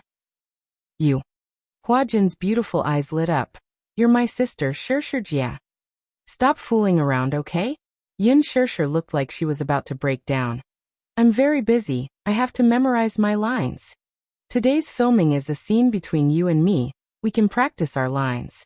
Yin Shishir frowned, but heartlessly rejected. No. Why not? Yin Shishir was about to flare up. She suddenly looked up and said in a slightly heavier tone. Hey Hua Jin, you're so annoying. I'm busy memorizing my lines, can you stop bothering me? Hua Jin was stunned. Then an extremely hurt expression appeared on her face. She looked pitiful, and her peach blossom eyes turned slightly red. The supporting actresses were originally immersed in the awkwardness of Hua Jin ignoring them, but when they saw Hua Jin being wronged and helpless, they immediately felt pity for her and accused her with righteous indignation. Hey! Yin Shishir, don't go overboard. Why are you bullying Hua Jin like this? Exactly. Big Brother Huajin was kind enough to help you rehearse your lines. It's fine if you don't appreciate it, but you're being so aggressive and bullying Big Brother Huajin. What's the meaning of this? Don't you know that even though she's a newcomer who just debuted, her background is much better than ours? So now she knows how to act like a big shot? Huajin didn't put on any airs and kindly wanted to practice with her, but she pretended to be reserved and embarrassed Huajin in front of everyone. That's too much. Mocking voices rose one after another. Mushi could not take it anymore. With her hands on her hips, she defended. Hey, what are you doing? What does it have to do with you? You don't have to worry about Sure. Have you memorized your lines? Are you familiar with the positioning? If you're so free, then wait for one more shot if you're so capable. Don't NG. Yin Sure pressed the back of her hand. That's enough. Mushi. Pausing for a moment, she turned around and looked at the cold faces around her. She sneered.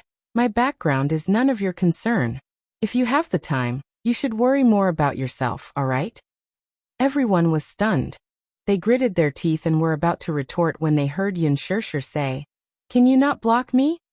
Yuhei. Huajin suddenly spoke. Seeing him speak, a supporting female character immediately said agitatedly, Huajin, don't lower yourself to her level. She thinks she's a big shot and doesn't care about you at all. Huajin impatiently cut her off. What does it have to do with you? Supporting female character. Huajin's face suddenly darkened. I like her personality. This has nothing to do with you guys. Get lost. Chapter 16:11. She had lost all her face, so those who knew what was good for them dispersed. At last, those female supporting characters who were jealous did not forget to glare fiercely at Yin Sure. Yin Sure's eyes twitched hard. This Huajin, if placed in ancient times, would be a femme fatale. Huajin said, Sure, don't be afraid. With me around, no one can bully you. I don't need you to speak for me. Wasn't it all because of him that she was being ganged up on? This man was really a femme fatale. Qingzhou was indeed right. She should indeed keep a distance from him. Mushi said that he had a formidable sugar daddy behind him. Yin Sure was even more vigilant now. Not to mention that mysterious sugar daddy, those fans of his in the production team were people she could not afford to offend. Hence she said, Just don't bother me, okay? Woo. I just like you. Yin Sure could not take it anymore.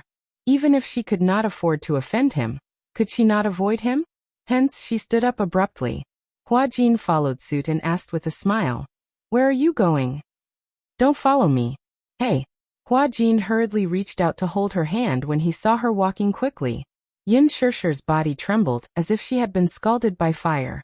She flung his hand away violently. She turned around angrily and glared at him, only to see that he still had that playful and mischievous expression on his face. She looked around angrily and saw that not many people were paying attention to them. She calmed down and asked with gritted teeth, What is your purpose? Motive? Huajin tilted his head and pondered for a moment. His lips suddenly curled into a mischievous smile as he leaned closer to her.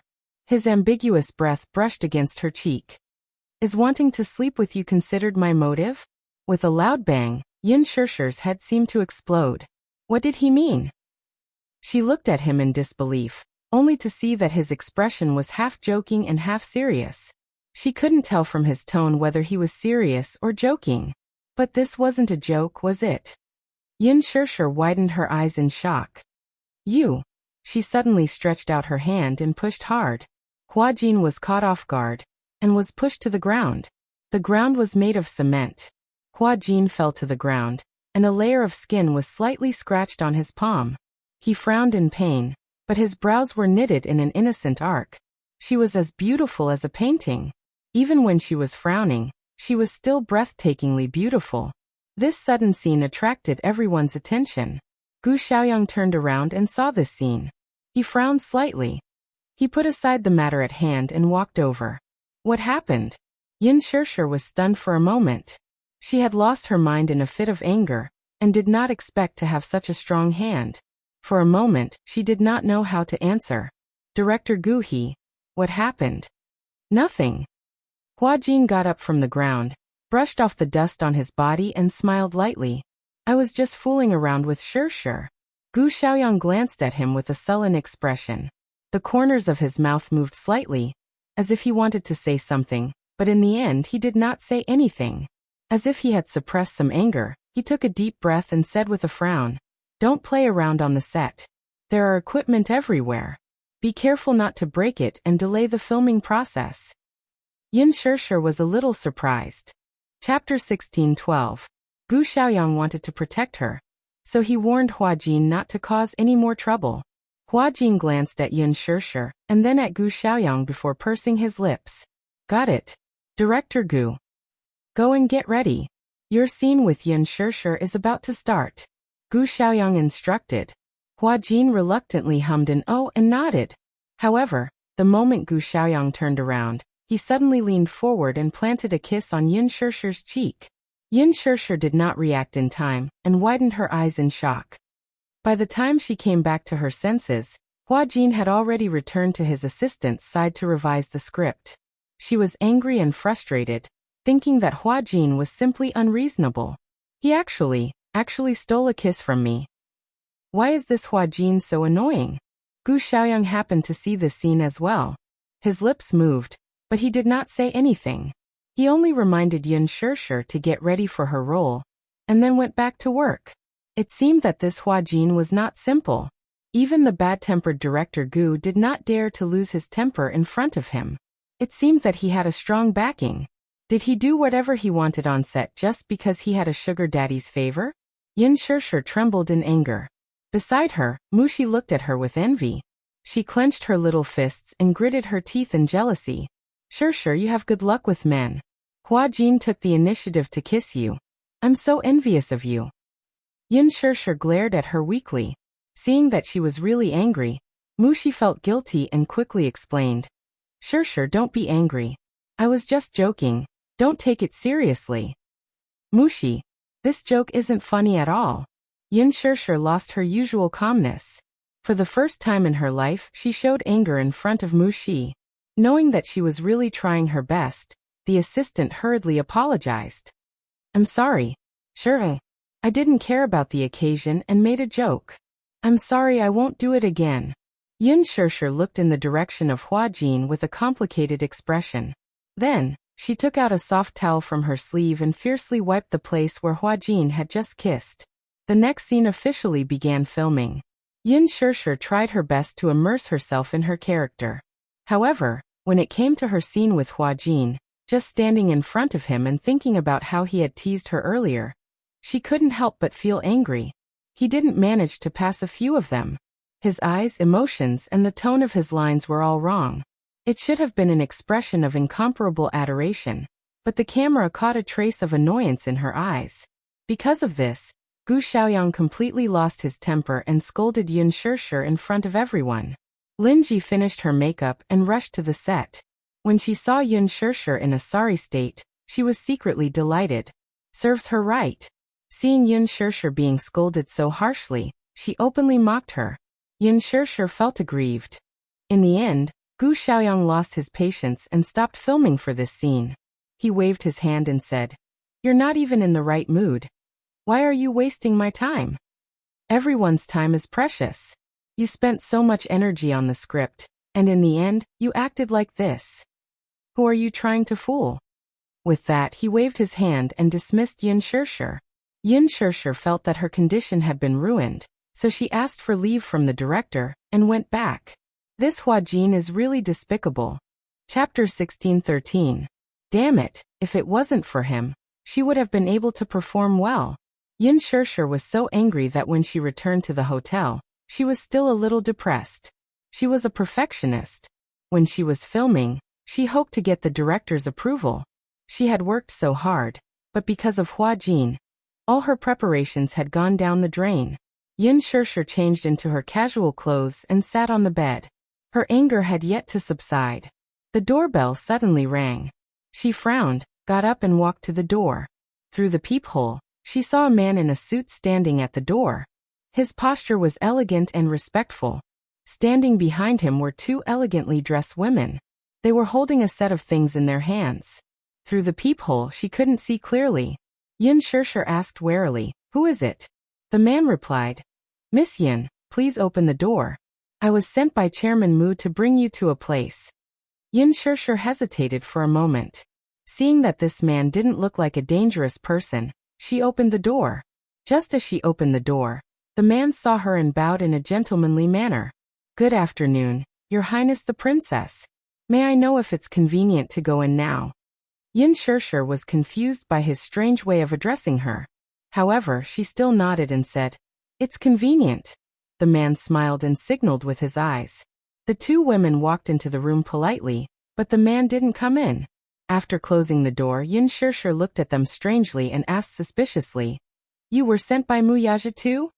"Yes, Your Royal Highness." Yin Shirshir was confused by their way of addressing her. She smiled awkwardly and didn't know what to say. "What Royal Highness?" "Your Royal Highness, please change into a dress first." One of the women carried a gown and greeted her with a perfect smile. Yin Shirshir frowned. She didn't know what this Muyaja was up to. Why did he want her to change into a dress for no reason? Was he bringing her to a banquet? If that was the case, why didn't he inform her in advance? As a result, she was caught off guard. She glanced at the gown. When the gown was unfolded, Yin Shirshir was shocked. What a beautiful dress! The champagne-colored gown had a skirt that reached the ground. The design of the flat-shouldered gown seemed to have been tailor-made for her, revealing her jade-like collarbone and graceful neck.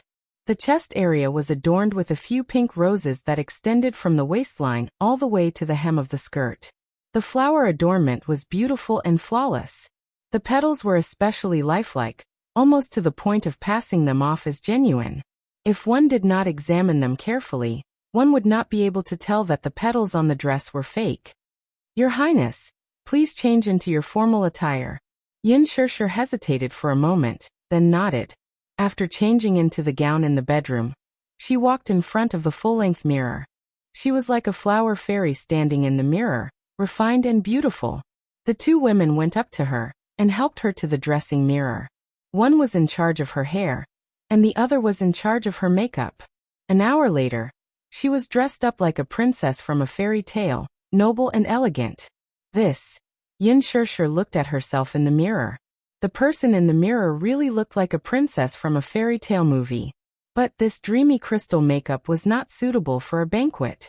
Chapter 16:14. Through the window, the scenery of the street flashed by quickly. She didn't know where the car was taking her. She was in a daze the entire way. When she got out of the carriage, the sky was getting dark and the night was beautiful. When she lifted the hem of her dress and got out of the car, the scene in front of her shocked her greatly. The carriage stopped at the entrance of Fairy Tale Valley. Fairy Tale Valley, a theme park that looked like a fairy tale wonderland. Yin Shirshir had brought Yu here before, so she had a deep impression of Fairy Tale Valley. Fairy Tale Valley was closed for a period of time because of the shooting incident. After some repairs, it was put back into operation. However, at this moment, the Fairy Tale Valley in front of her eyes was completely different from the one she remembered. The night was getting late, and the moonlight was like silver in the starry sky. Under the illumination of the starry sky, the iconic castle of Fairy Tale Valley stood in the distance between the canyons. It was resplendent and majestic, just like a medieval European royal castle. It was retro and luxurious, and it was magnificent as the lights constantly changed colors. The huge Fairy Tale Valley was surrounded by a classical and romantic atmosphere. There was a crystal carriage parked at the entrance. The attendant stood beside the white horse respectfully and gently welcomed her. "Your Highness, beautiful princess, please get on the carriage." Yin Shirshir was slightly stunned when she saw the hand reaching out to her. Her brain stopped working for a few seconds before she slowly reached out and allowed the attendant to welcome her into the crystal carriage. This is what's going on. Yin Shirshir sat in the carriage, her thoughts still in a mess. Everything happened too suddenly. She was still in a daze and didn't know what was going on. The crystal carriage passed through the garden path that was covered with pink rose petals. Yin Shirshir was stunned, but she was stunned by the dreamy scene in front of her. She couldn't help but lean against the window and enjoy the fragrant breeze. So beautiful. So dreamy. It was really like a dream. The breeze blew. and the petals on the ground were swept up, invading her face. Yin Shirshir brushed her face with her fingertips and gently rubbed the petals on her face. She sniffed lightly, and the fragrance assailed her nose. On the road, there were many tourists coming and going. When the crowd saw the crystal carriage approaching, they all widened their eyes in amazement.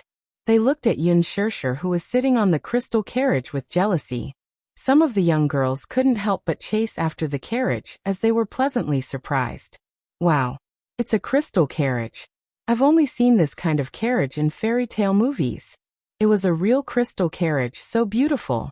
I want to sit down too. The woman in the carriage is so beautiful, like a princess. She looks like a flower fairy. There are so many flower petals on her body. How mesmerizing. This woman looks a little familiar. I feel like I've seen her somewhere before.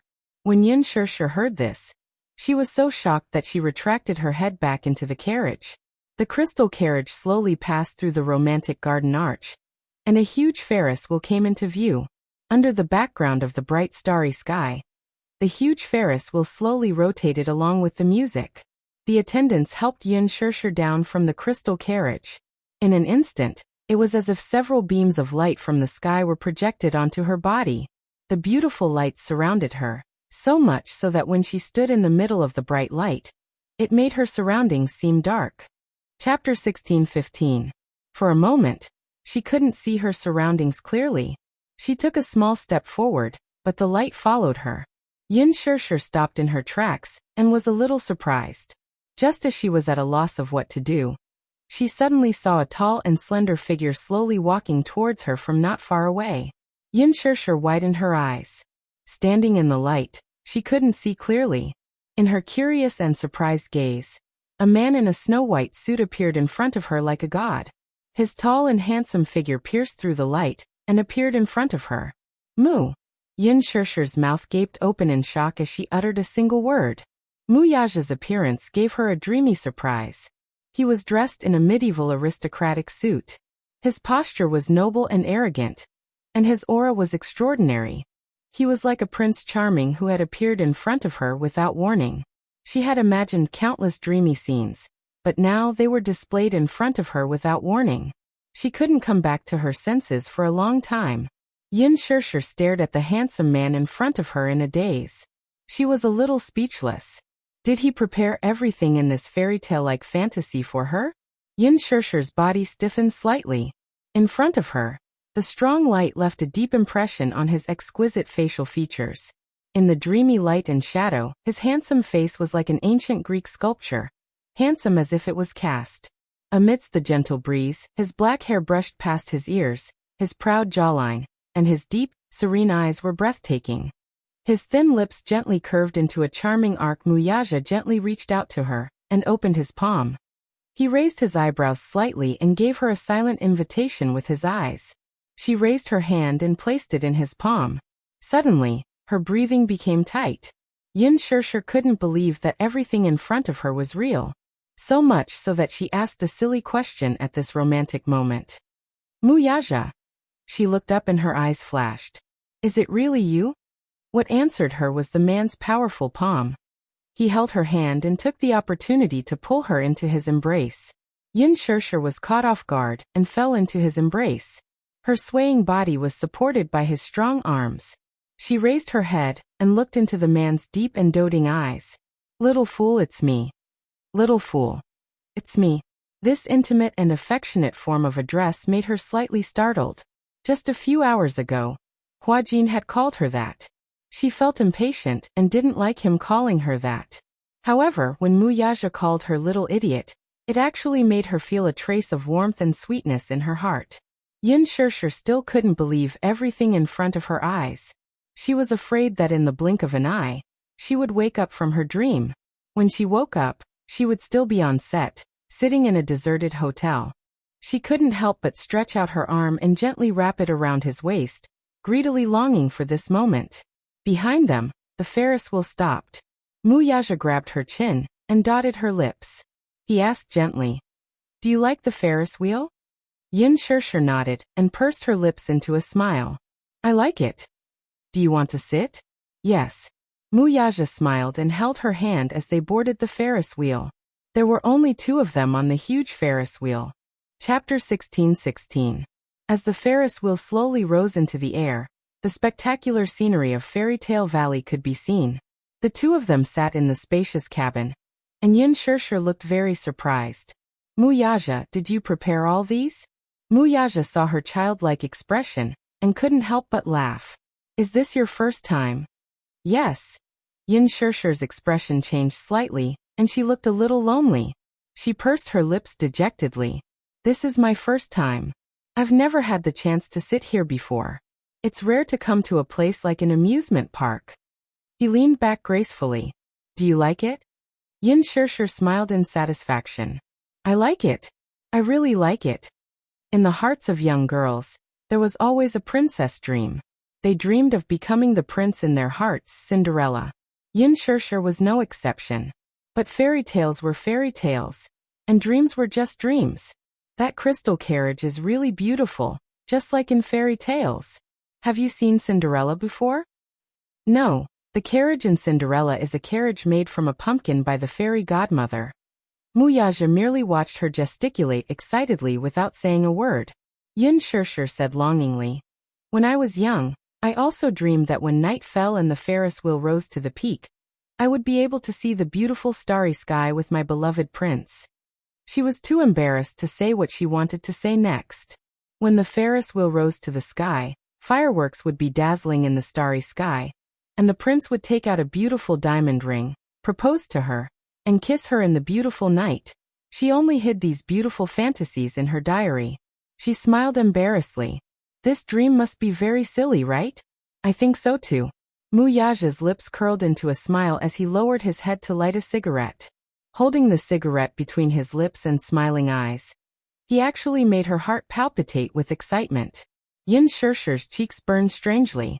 She turned her face away guiltily, but secretly glanced at him from the corner of her eyes.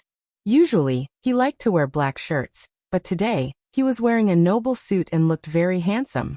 So much so that she was embarrassed to look him in the eye. Muyaja leaned back in his seat.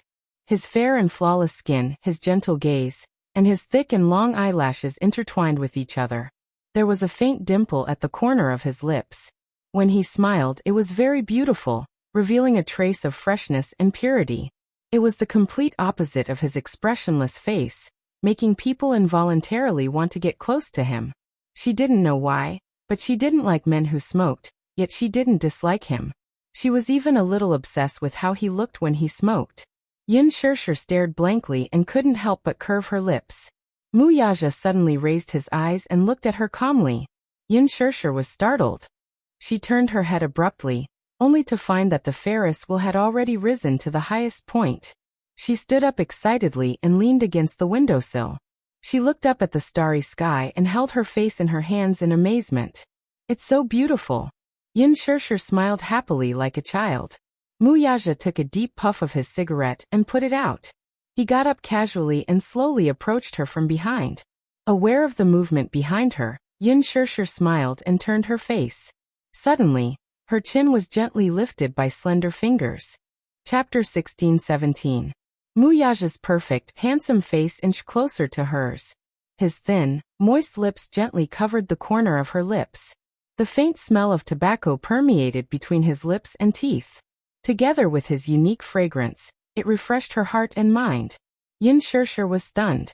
Her eyes suddenly widened, and she furrowed her brows in disbelief. Muyaja covered her eyes in dissatisfaction and gently lowered his eyelids. She tossed and turned in his soft kiss. His deep affection for her, which seeped into her bones, made her heart pound like thunder for a moment. Outside the window, the moonlight flowed gently and the mottled shadows of the stars contrasted with the white light. His face seemed to be plated with a layer of moonlight, making his skin look even more jade-like. Through the gaps between her fingers, Yin Shirshir carefully opened her eyes. Muyaja's beautiful face was faintly discernible. The Ferris wheel slowly rotated, and she slowly closed her eyes. Muyaja imprisoned her in front of his chest. He lifted her chin with one hand and stroked the soft hair by the side of her face with the other. The tip of his tongue gently hooked into the gap between her lips and her pearly white teeth. The tips of their tongues seemed to touch each other. Yin Shishir's cheeks suddenly flushed red and her hands moved restlessly in front of his chest. She seemed to be a little nervous. She suddenly felt. The scene in front of her was extremely familiar. Where had she seen it before? Yin Shishir was a little confused, but she couldn't pinpoint what was wrong. Mu Yaja comfortingly grabbed her wrist and slowly moved it to his waist. Thus, she obediently wrapped her arms around his waist. Their fingers interlocked, but her knuckles were white from nervousness. A bunch of fireworks suddenly rose in the sky and bloomed beautifully. Mu Yaja lifted his head. Yin Shishir lowered her head shyly and bit her lip hard. He smiled and lifted her chin, giving her a light peck on the lips. Shishir, marry me, hmm? Mu Yaja's voice was slightly deep as he slowly said those words. He raised his eyebrows and gazed at her face gently. Shishir, marry me. Those words sounded so pleasant when he said them in such a mellow and magnetic voice. His large palm grabbed her hand. Immediately after, a circle of coldness stuck to her ring finger and slid down to the base of her finger. Yin Shishir's heart seemed to have skipped a beat and her eyes kept widening. His sudden proposal caught her off guard. So much so that after Mu Yaja said that sentence, her mind seemed to explode violently. White light flashed, and it was as if she was flying to the clouds. Happiness came too suddenly. Caught off guard, she was stunned by the surprise that fell from the sky. Marry me, okay? Mu Yaja's devilish lips curled into a doting smile. Let's be together forever, okay? Sure. He stopped her from continuing. Let me finish. She pursed her lips and held her breath, wondering what he was going to say next. I swear. Mu Yaja took a deep breath and lowered his head. He touched the tip of her nose and rubbed it intimately. When he opened his eyes again, his gaze was deep. I'll use my life to dote on you and protect you. Yin Shishir's red lips trembled slightly. She could not help but feel like crying because of him. I'll dote on you forever. Are you willing to be my little princess forever? Behind him, a bunch of fireworks rose and bloomed beautifully in the sky. Mu Yaja held her hand gracefully. Yin Shishir's gaze fell on her ring finger. Chapter 16-18. It was a 1-carat pink diamond ring, exquisite and luxurious. Yin Shishir recognized it at a glance. This was a rare custom-made pink diamond from Dairy Ring. Dairy Ring was a romantic luxury brand. Men could only customize one diamond ring in their lifetime, based on their ID card. A man could only customize one diamond ring in his lifetime. It symbolized the most romantic promise. The ring he put on for her was from the Dairy Ring With You series. It was worth 8 figures. Yin Shishir's eyes suddenly moistened. She was touched, but at the same time, she didn't know whether to laugh or cry. How could this man be so domineering in his proposal? He put the ring on her ring finger without any explanation. It was obvious that he wouldn't allow her to refuse. She could feel that in his eyes. She had really become a little princess who was doted on by thousands. She really couldn't believe everything that was happening in front of her eyes. It should have only appeared in her diary, everything that was in her fantasy. Getting on the Ferris wheel with the person she loved, proposing to her in the sky full of fireworks, begging her to marry him. This was clearly a beautiful fairy tale plot, but it actually appeared in her life. Mu Yaja saw that she was so touched and happy that she lost control. His heart ached a little, but in an instant it softened beyond belief. Sure, promise me. Mu Yaja cupped her face, his gaze sincere. He wasn't a man who understood romance. Therefore, perhaps tonight's romantic proposal was the most romantic proposal he could imagine. In business, he had always been cold, decisive, and wise. However, he had always been lacking in romance cells. Therefore, perhaps in her eyes, even a proposal seemed so domineering that she couldn't refuse.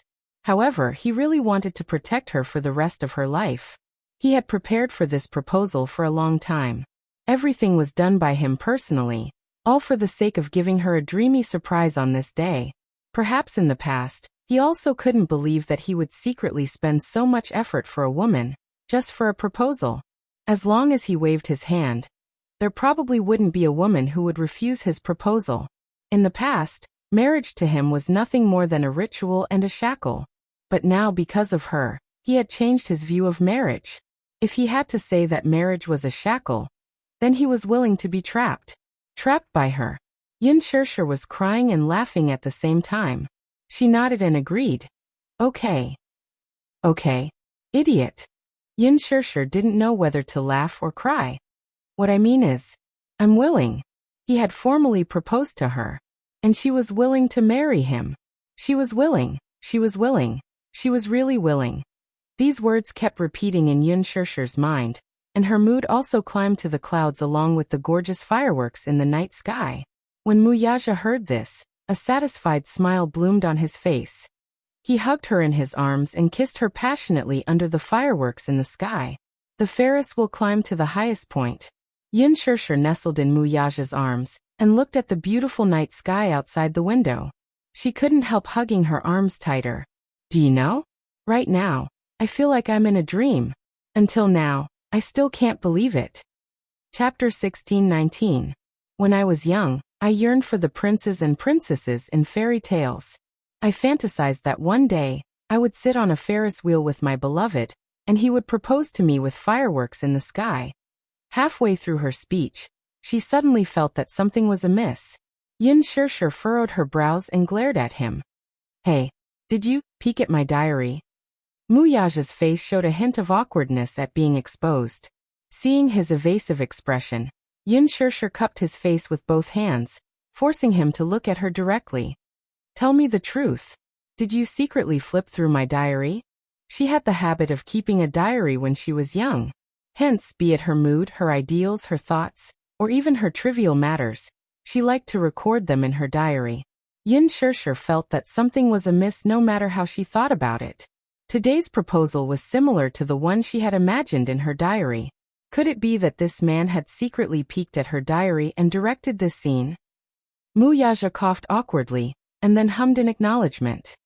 He had indeed secretly flipped through her diary, but that was because Yu had accidentally left it behind when she was tidying up her things.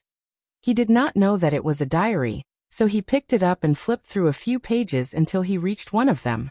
On top of it were the notes of Yin Shirshir when she was young.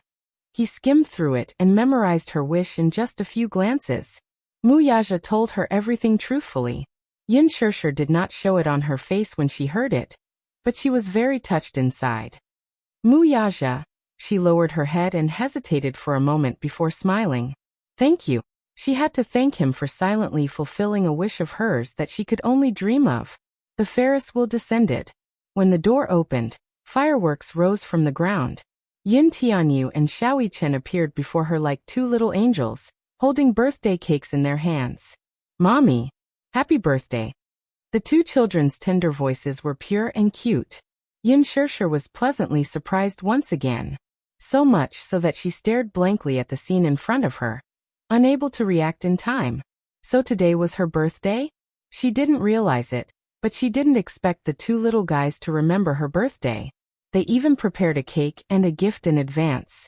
There was such a big surprise. Yin Shirshir was so moved that tears gushed out of her eyes. She had been on set for so long and had been separated from the two little guys for so long. She missed them very much. Yin Shirshir lowered her body slightly and opened her arms. My two darlings, Mommy missed you so much. Mommy. Little Chen let out a whimper as tears welled up in his eyes as he threw himself into her embrace. Yu couldn't help but laugh. He pursed his lips and walked to Yin Shirshir's side a little bashfully. He put the crown he made on her head. Dear Mommy, happy birthday. I hope you will be happy forever. Yu will love you forever. He cupped her face and kissed her affectionately on the cheek. Yin Shirshir was touched and pulled him into her embrace. She hugged the two little lads tightly, unwilling to let go. Mommy missed you guys so much. Xiao Chen heard that and a few drops of tears fell. Mommy, why didn't you come home for so long? I missed you so much. Chapter 16-20. Mommy, even if you know you're wrong, I won't forgive you so easily. Xiao Chen pretended to be reserved as he counted with his fingers. Yin Shirshir pursed her lips and asked teasingly, Then Xiao Chen, what do I have to do to make you forgive Mommy? Unless. Xiao Chen blinked mysteriously, tapped his cheek, and smiled.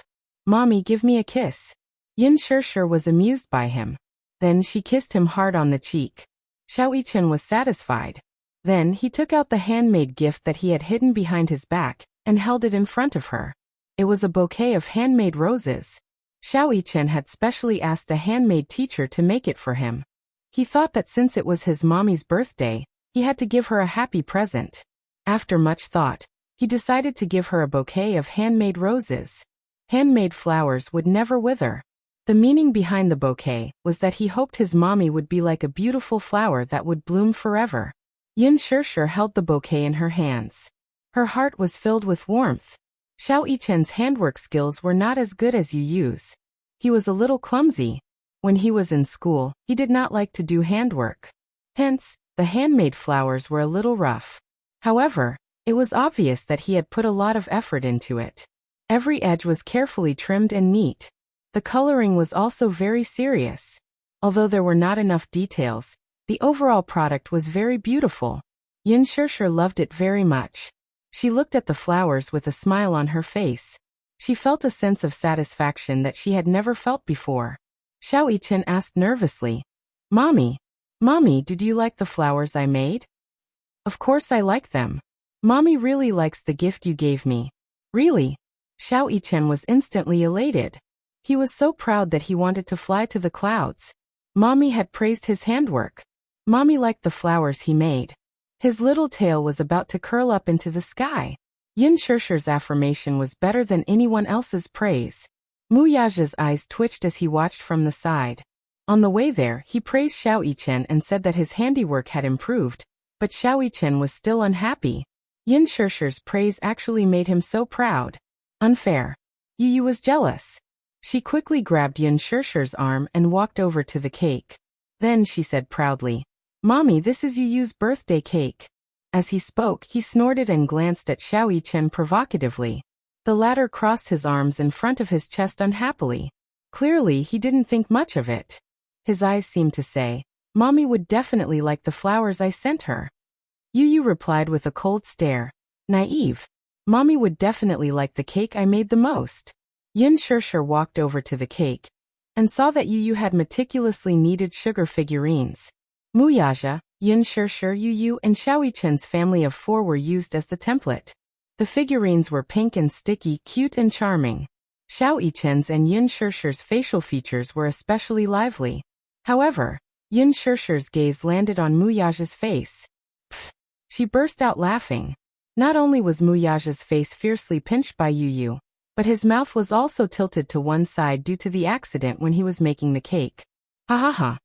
The expression of the sugar figurines was so funny that Yin Shishir couldn't help but burst out laughing. Mu Yaja walked over and took a look. His face darkened and he rubbed his forehead with a headache. Chapter 16:21. Daddy, you really can't blame me for this. Yu Yu explained innocently, who asked Daddy to suddenly appear behind him when he was concentrating on making the cake, giving him a big fright. He was so frightened that he inadvertently drew his mouth crooked. Yin Shishir laughed until tears rolled down her cheeks. Mu Yaja's sugar figurine's expression was so creepy that she couldn't stop laughing. Idiot, stop laughing. Mu Yaja felt a little embarrassed. The other 3 sugar figurines were so cute, but his sugar figurine had a fierce and dry expression. Most importantly, its mouth was crooked to one side. It was unbelievably ugly. He felt a little wronged. When he saw Yin Shishir laughing again, he had the urge to hide the sugar figurine. However, he couldn't. Yu Yu had painstakingly made this cake for her. Otherwise, he would have destroyed it long ago. Seeing that his mother was amused, Yu Yu was also infected by her happy and joyful mood. His lips could not help but curl into a smile, and he actually laughed along with her. Xiao Yichen had secretly taken a look at the cake and Mu Yaja's ugly but cute sugar figurine. He had already laughed along the way. However, now that Yin Shishir and Yu Yu were laughing, he couldn't help but laugh too. The 3 of them laughed together. Mu Yaja's expression darkened. He glared at Yu Yu warningly. Yu Yu understood. He cleared his throat and coughed. He immediately stopped laughing and said to Yin Shishir, Mommy, don't laugh anymore. Let's blow out the candles, okay? Okay. Yu Yu immediately took out the digital candles and stuck them on the cake. Then he lit the candles with a match. The flames flickered, illuminating the faces of the 4 people. Xiao Yichen, Let's sing a happy birthday song to mommy together. Xiao Yichen immediately reacted and clapped his hands. Happy birthday to you. Happy birthday to you. Happy birthday to my dear mommy. Happy birthday to you. Yu said excitedly. Mommy, hurry up and make a wish. Yin Shishir immediately clasped her hands together and closed her eyes sincerely. She smiled and silently made a wish. Then she blew out the candles. Phew, wow. That's awesome. Little Yichen jumped up and down in excitement, his saliva almost flowing out of his mouth uncontrollably. Suddenly, he curiously tugged at his mother's sleeve and probed. Mommy, what birthday wish did you make? Yu gave him a hard knock on the head. You big idiot. Wishes won't come true if you say them out loud. Oh, I see. Xiao Yichen couldn't hide his disappointment. However, when he thought about how he was going to eat the cake, he immediately became happy again. I can finally eat the cake. As he spoke, he greedily reached out his little hand to grab the little sugar figurine on the cake. Yu hit his head again. Idiot. Mommy hasn't cut the cake yet. You're not allowed to eat it. Xiao Yichen groaned and held his forehead in pain. He blinked his big, watery eyes sadly and looked at Yu as if he was silently complaining. Yu also stared at him. Yin Shishir didn't know whether to laugh or cry. Why was it that Xiao Yichen, the younger one, didn't act like an older brother like Yu? Xiao Yichen was more timid. Chapter 1622. Mommy, hurry up and cut the cake. That way, the birthday ceremony will be complete. Okay. This little bun really knew more than she did. Wuxia walked forward and held her hand. Yin Shishir turned around and smiled at him. Then they cut the cake together. The two little guys clapped and cheered. Yu, can we eat now? Little Yichen stared at him greedily, his saliva almost dripping from his mouth as he stared at the cake. Yu glanced at him in disdain and said expressionlessly, Please wipe your saliva first. Xiao Yichen was confused. Yu sighed and rubbed his forehead. Stupid brother. Why are you so greedy? Because Yu's cake looks so tempting. It must be delicious. Xiao Yichen said honestly. Yu was speechless for a moment. Then he sighed and took the initiative to cut a piece of cake and passed it to him. You, little greedy cat, eat it. I don't want this. I want the sugar figurine on the cake. Yu pondered for a moment and asked curiously, Which one do you want? Xiao Yichen was drooling. I want yours. Yu immediately said no. Why not? Can't you eat yours? Xiao Yichen felt wronged and said, Mine doesn't look as good as yours. Stingy Yu, let me eat your sugar figurine. As he spoke, he started to act coquettishly. Yu, on the other hand, stood firm and shook his head vigorously. No. I won't let you eat mine. Yu stingy. Then I'll eat mommy's sugar figurine. As he spoke, he reached out his hand and grabbed the cutest sugar figurine that Yu had spent the most effort on. Smack. Yu slapped his outstretched hand away with a look of disdain. No. Xiao Yichen said dejectedly. What's wrong now? You can't eat mommy's either. Why don't you eat daddy's food? Yu said. When Xiao Yichen heard this, he felt wronged and mumbled unwillingly. I don't want to eat daddy's little candy figurine. She's so ugly, I can't bear to eat her. Yin Shishir and Yu burst out laughing at the same time. At the side, Wuxia's face was extremely gloomy. There seemed to be cold air around him. Xiao Yichen shuddered violently. When he turned around, he saw Wuxia's incomparably frightening expression. He immediately explained earnestly, Daddy, I'm sorry. I'm not saying that you're ugly. I'm saying that the little sugar figurine on the cake is ugly. Don't be angry. Yu. Yin Shishir. Wuxia's face darkened even more. Why did this little guy have to explain to him so seriously? Was he born to be a comedian? Yu said, Xiao Yichen, be good and let mommy choose a candy figurine first. It'll be your turn after that. As he said this, he turned around and said seriously, Mommy, pick a candy figurine and try it. Yin Shishir said in surprise, Are you talking about the candy figurine standing on the cake? Yes. Can it really be eaten? She was still a little surprised. This was the first time she had seen a candy cake. The 4 little candy figurines that Yu had molded were lifelike, lively and adorable. She did not expect that these candy figurines could be eaten. lifelike. Except for Muyaja's candy figurine. Chapter 16:23. Anyway, she didn't want to eat his little sugar figurines. Yu Yu looked at her with disdain. Stupid mommy, of course you can eat them. These figurines are made with sugar. The insides are filled with sugar and the outside is coated with icing. They're very sweet. However, this is my first time trying to make a sugar cake and I haven't tried it yet. I don't know how it tastes. Mommy, try it first. Yinshirsher nodded. Then, she reached out her hand and picked between the 4 figurines with her fingertips. At that moment, she couldn't decide which one to eat. Although these figurines were made with sugar, they could still break their necks in one bite. Just thinking about it was a little creepy. Yu Yu suddenly asked, Mommy, what flavor do you like? Flavor? Yu Yu blinked and said proudly, yes. I made these 4 figurines with different flavors. There were different flavors of sugar and sugar, so there were many flavors to choose from. He purposely chose 4 flavors and made 4 little sugar figurines. Therefore, each of the 4 little sugar figurines had a different flavor and were unique. When Muyaja heard this, he looked at him in surprise. This kid was full of tricks. There were actually 4 different flavors of sugar figurines. Oh. Yinshirsher was interested. She pointed at Xiaoyi-chen and asked, What flavor does Xiaoyi-chen have? Strawberry. Then what about yours? My little sugar figurines are made with milk flavor. Yu Yu smirked. Muyaja asked curiously, Then what about mine? Daddy's is made with chocolate. Xiaoyi-chen was also very interested. He asked greedily, Then what about Mommy's? Yu Yu smiled mysteriously. That's a secret. Wow. With Yu Yu's tantalizing words, Xiaoyi-chen's desire grew. The unknown and the most mysterious were always the most desirable. Xiaoyi-chen wanted to try the flavor of his mommy's little sugar figurines even more. Yinshirsher glanced at Xiaoyi-chen. She saw that he was staring at her little sugar figurines greedily.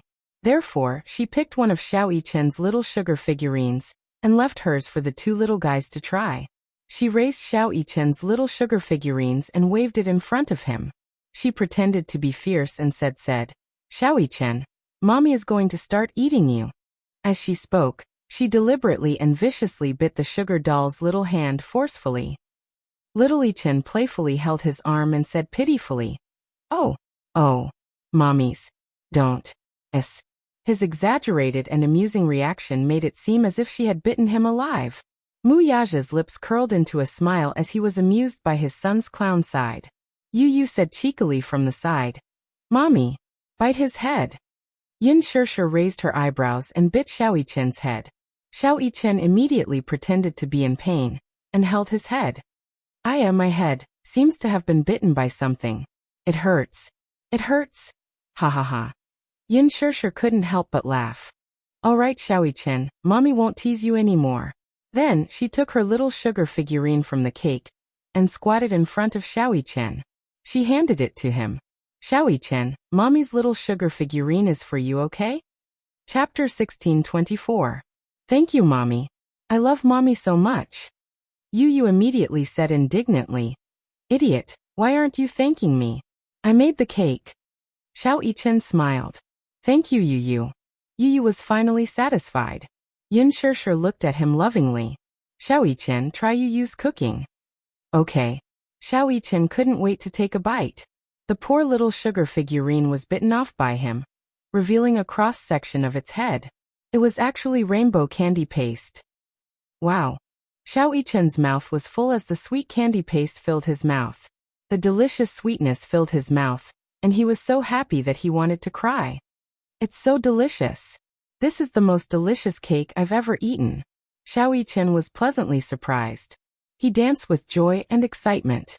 Yinshirsher glanced at it and was also surprised.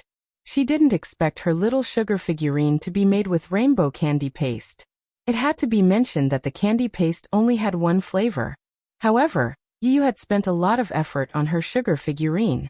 He purposely mixed different flavors together. The purple one was grape, the red one was strawberry, the green one was apple, the orange one was orange, the yellow one was lemon, the red one was coffee, and the blue one was blueberry. The 7 flavors implied that in his heart, his mommy was the most perfect woman in the world. There were a total of 7 flavors. In order to prevent the candy paste from melting and mixing the flavors, he specially used a sugar coating to separate the flavors. He spent about an hour just to make this sugar figurine. From kneading it into shape, to coloring it, and finally to the finished product, he was especially serious. Yin Shirshir was so touched. She knew very well how much time and energy it took to bake. In the past, when she had a personal activity in school, she had also tried to bake. However, she was clumsy and the biscuits she made were all burnt. Just by looking at this beautiful cake, Yin Shirshir could imagine Yu standing on a stool in the kitchen with his head lowered, carefully kneading the cream in his hands, imagining her appearance as he carefully made the cake. A warm current seemed to flow into his heart. Today was really, what a pleasant surprise. This was probably the happiest birthday she had ever had in her life. Yin Shirshir was satisfied. Xiao Yichen raised the candy figurine to Yin Shirshir's lips and said considerately, "Mommy, this candy figurine made by Yu is so delicious. You should try it too." Yu was also looking forward to it. "Mommy, try it and see how it tastes." "Yes." Yin Shirshir nodded and took a bite under the serious gazes of the 2 little munchkins. When the 7-colored candy paste entered her mouth, it instantly overflowed with sweetness, filling her mouth and teeth. The candy paste made by Yu was sweet but not greasy, soft but not sticky. It was just the right amount of sweetness, but it made one want to taste it again. Yin Shirshir had never eaten such a delicious cake, and was pleasantly surprised. "It's so delicious," she said honestly. "Yu, how did you come up with it?" "I bought a baking book and learned a little from it." After pausing for a moment, Yu said proudly, "However, Mommy's candy figurine wasn't learned from the book. I created the rainbow candy paste myself. It's really great." Chapter 16:25. When Yu saw this, he was naturally happy. He could tell that his mommy was enjoying the birthday present that he had specially prepared for her. "Mommy, is it delicious?" "It's delicious." Xiao Yichen was the first to reply. Yu glanced at him. "Imph, greedy little kitten, I didn't ask you." Yin Shirshir was delighted. She bent down and hugged him. "Yu, the cake you made is delicious. Can you make it for Mommy next time?" "Mommy, you're a greedy little kitten too." Although Yu sounded arrogant, he couldn't hide the joy on his face. He licked his pink lips and asked bashfully, then, "Mommy, do you like the birthday present that Yu specially prepared for you?" "I like it," Yin Shirshir answered without hesitation.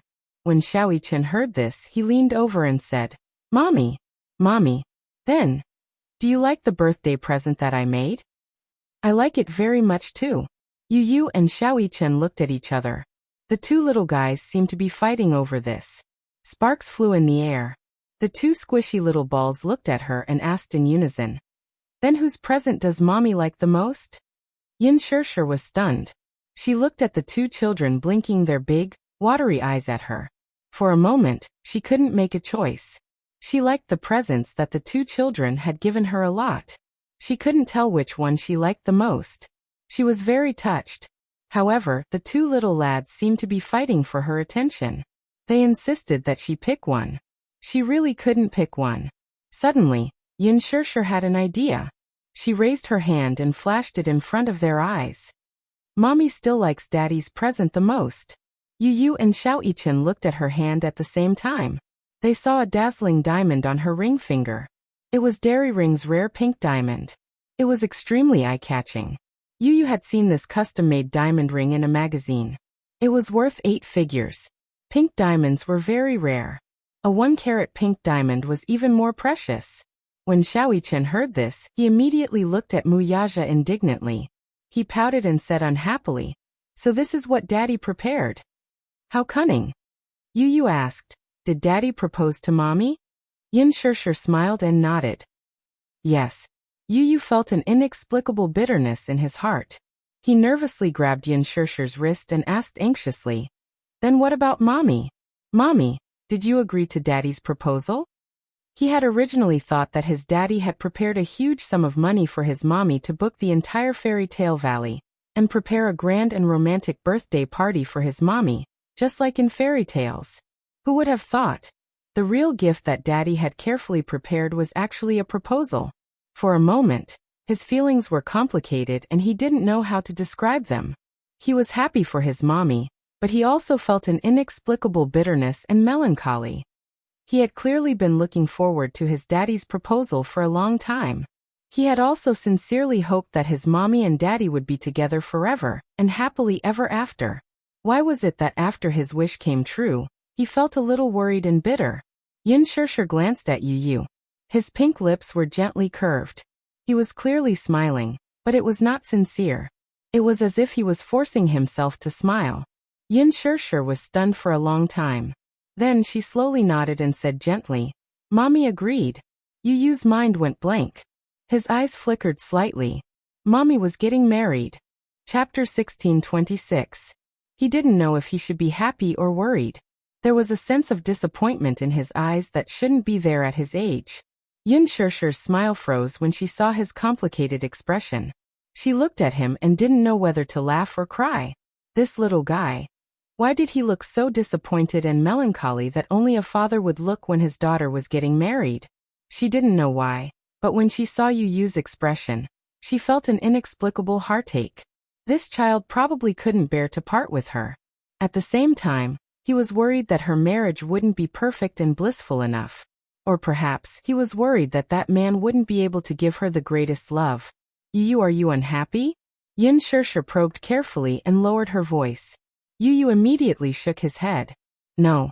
Mommy, don't think too much. In fact, Yu Yu's disappointment wasn't because he couldn't bear to part with her.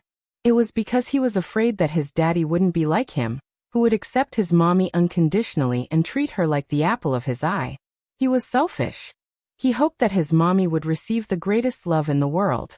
He was also conceited. He thought that the only person who could give his mommy the greatest love in the world would be him. As a father, he approved of Wuxia, but as her husband, he still held a skeptical attitude. However, he was conflicted and a little happy. Mommy was going to get married. In the future, they would no longer be lonely as a family of 4. At this thought, Yu Yu's lips curved into a smile. He looked up and his twinkling eyes were bright and beautiful, as if there were countless twinkling stars hidden in them. Mommy Yu, I'm very happy. Mommy is going to get married. Yu Yu will definitely make Mommy the most beautiful bride in the world. When Yin Shirshir heard this, she couldn't help but tear up. Yu Yu's intentions were incomparably precious. More precious than any treasure in the world. She hugged Yu Yu emotionally and kissed his pink cheeks. Thank you, Yu Yu. Mommy, don't say thank you. Yu Yu's tone was a little reproachful. She looked at her and laughed. Mommy's happiness is Yu Yu's happiness. Mommy, I wish you the best. With that, his lips curled into a smile as he suddenly grabbed her hand and led her to the front of the man. He then raised his head to look at him. Daddy hand. Yu Yu ordered like an old man. Wuxia couldn't help but laugh a little. Looking at this overly precocious child in front of him, he secretly laughed in his heart, but his face was very serious. He obediently stretched out his palm. Yu Yu held Wuxia's palm with one hand and grabbed Yin Shirshir's hand with the other.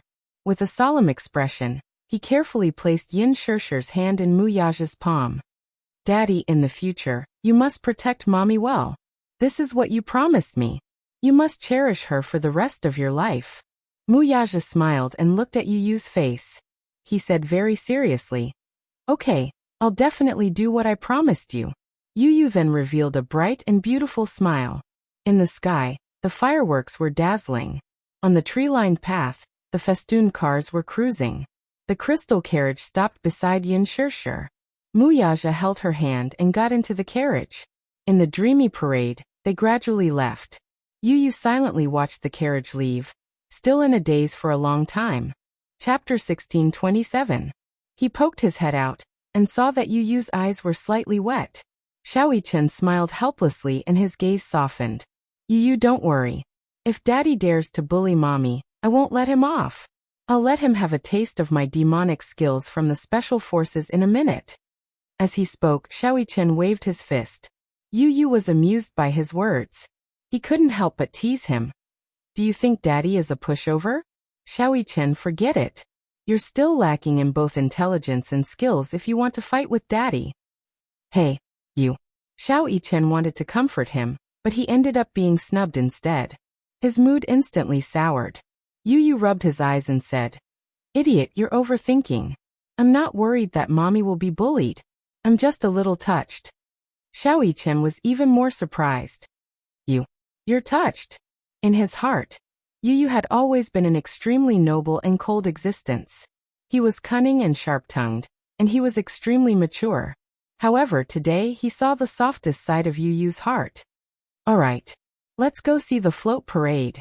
Xiao Chen held his hand without any explanation. Yu nodded and the two little lads walked in the direction of the float parade. On the float parade, Yin Shishir looked at the float parade that kept passing by. On the float parade, there were two actors dressed as the king and queen from the fairy tale. They were waving at the tourists by the roadside. Wuxia had spent millions to book the entire fairy tale valley, and silently prepared a romantic proposal for her. Although he had booked the entire valley, it was still open to tourists. He wanted the whole world to be a witness to this proposal, just like in the fairy tale. However, the reality was Wuxia sat in the carriage and held his forehead in frustration. As the carriage passed by, the tourists excitedly followed it and took pictures with their cameras in their hands. Luckily, he and Yin Shishir were wearing masks. Wuxia, who was usually swift and decisive, suddenly felt a little embarrassed. How childish. In fact, he felt that such a proposal was a little childish for him. Since he was young, he didn't believe in fairy tales. How could there be such a dreamy love in this world? Therefore, he never dared to watch fairy tale movies and even scoffed at them. To him, love was realistic. In the past, he would have thought that it was childish to ask him to wear a prince's attire and create such a dreamy and beautiful atmosphere to propose to her. In the past, he would never have spent so much effort on a marriage proposal. Marriage was to propose to zzz. However, when he accidentally flipped through her diary, he discovered that there was a little princess living in this woman's heart. Moreover, she had a beautiful fantasy about the fantasy of fairy tales. It was just that she never mentioned it. The diary was written in elementary school. She probably felt that people would laugh at her if she told them about her dream. However, every girl wished to be a princess. At least a princess in the eyes of the man she loved. She wanted to be protected and doted on for the rest of her life. Therefore, he wanted to fulfill her dream of being a princess and give her a memorable and romantic proposal. Chapter 16:28. But Wuxia sat in the carriage, his body tense. Yin Shishir tilted her head to the side, not knowing whether to laugh or cry at this moment. She did not know whether to laugh or cry at the man's tense expression. "Wuxia, do you feel embarrassed?" She laughed and asked.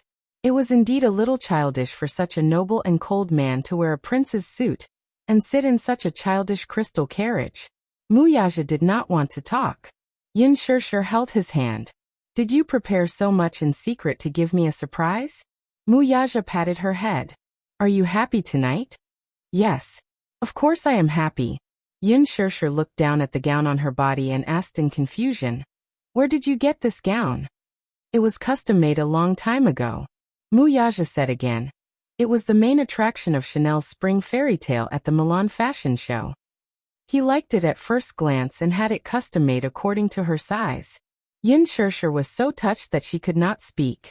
Sometimes Yu and Wuxia, this father and son pair, really had a strong similarity. On the surface, the two of them looked very noble and elegant, with cold expressions and cold gazes. However, sometimes, when they were with their loved ones, they were so warm. Wuxia really warmed her heart this time. "Wuxia."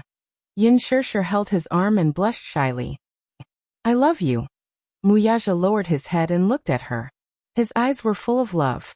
The night scene was charming and the stars were bright. Yin Shishir looked out of the window and felt very satisfied. At the side, Wuxia saw that the night had turned cold. He took off his jacket and draped it over her shoulders. Hugging her shoulders, he asked, "Have you finished filming for today?" At the mention of this, Yin Shishir's expression darkened. She sighed and replied dejectedly, No. I didn't perform well today, so I was scolded badly by Director Gu." "You didn't perform well?" Wuxia asked suspiciously. "Not in good condition?" "Yes.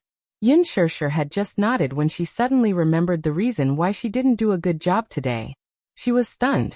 Facing him, she suddenly felt very guilty. If Mu Yaja found out about what happened on set today and found out about Hua Jin, what would they think of her?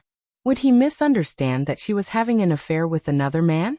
When she thought about how Mu Yaja had parachuted onto the set and coincidentally met Gu Xingzi to revise with her, Yin Shirshir still felt an inexplicable lingering fear. She didn't want him to know about this. She was afraid that he would misunderstand. She didn't want him to misunderstand. But if she didn't say it, she would feel inexplicably guilty. Mu Yaja saw that she kept her head down and didn't know what she was thinking. Suddenly he said in a deep voice, "Shirshir, don't act anymore. Marry me and be my wife. I will take care of you." Yin Shirshir's expression suddenly froze. She lifted her head and looked at him in disbelief. I'm serious." Mu Yaja gazed into her eyes. Her bewilderment was reflected in his deep gaze. She'll let me finish. Chapter 16:29. He hugged her. His gaze was filled with longing, and his eyes were filled with longing. "You don't know how much I missed you in the 2 weeks that you were not around." That one sentence made her heart race. His seductive voice whispered into her ear, and his warm breath blew on her cheek, causing her heart to feel a little itchy. It was just a simple sentence, but it was full of deep meaning. Yin Shirshir clenched her fists nervously. She was so embarrassed that her face and ears were red. She missed him too. However, other than filming, she spent most of her time memorizing the script. After filming started, there were some changes that needed to be made. Her character's lines had to be changed a lot. Hence, she spent a considerable amount of time memorizing the script. But she didn't want to. She had tried to ask Gu Xiaoyang for leave so that she could go home and spend time with her child and him. But her request was heartlessly rejected. Qin Zhou had also advised her not to ask for leave so often when filming had just started. Otherwise, the rest of the crew would misunderstand that she was enjoying special privileges. There were many people in the crew. Anything she said would be especially sensitive. If she wasn't careful, she would attract a lot of criticism. Seeing that she didn't respond, Mu Yaja grabbed her chin unhappily and narrowed his eyes. "Don't tell me that you're just going to let me stay in an empty room all by myself?" Stay in an empty room all by himself. Uft. Yin Shirshir was almost amused by his words, which were full of bitterness. "Hey, what do you mean by staying in an empty room all by myself?" Yin Shirshir didn't know whether to laugh or cry at his resentful tone. "Hey Mu Yaja, stop fooling around." "I'm not fooling around." Mu Yaja frowned. He really didn't want her to continue working in the entertainment industry. That kind of place was too messy. It was a place where people indulged in luxury and materialistic desires. Regardless of whether they were men or women, it was a place where people abandoned all restraint. Although the entertainment industry was called the entertainment industry, what was it actually? It was just a backyard for the capitalists. A place for the rich and powerful to enjoy and play as much as they wanted. It was no longer that pure. In this day and age, those who could make a name for themselves in the entertainment industry were all backed by rich people. On the surface, it looked like a game between celebrities. In fact, the ones who were really playing the game were the capitalists behind them. She liked acting, that was fine, but he didn't want her to treat it as a career. Previously, he had thought that since she liked to perform, even though he didn't like her entering the entertainment industry and pursuing such a career, as her man, he shouldn't interfere with her. He should give her the greatest freedom to a certain extent. But now he felt that he couldn't do that. If she treated acting as her career, then the time left for him would be greatly reduced. He had been without her for half a month. Without him, he felt that his days were dull and boring. He missed her. No matter if it was his body or mind, he missed her crazily. He was beyond redemption. He missed the days when he hugged her to sleep. Now, whether he closed his eyes or opened them, the side of the bed was empty. The huge room gave people a feeling of desolation. In the past, when she was at home, he would always feel warm whenever he came home. But now, when he opened the door, he felt that the house was a little less lively. It was too cold. Chapter 16:30. Yin Shirshir's heart skipped a beat. She actually saw an unconcealable loneliness on his face. It was only then that she suddenly realized, so, because of work, because of her neglect, he actually felt lonely. In her heart, a sense of guilt arose spontaneously. However, Yin Shirshir was extremely conflicted.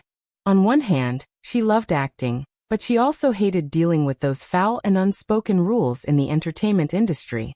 On the other hand, she wanted to leave the entertainment industry to accompany him, but she felt that if a woman left her career and only stayed by a man's side, she would be like a beautiful vase and would always feel insecure.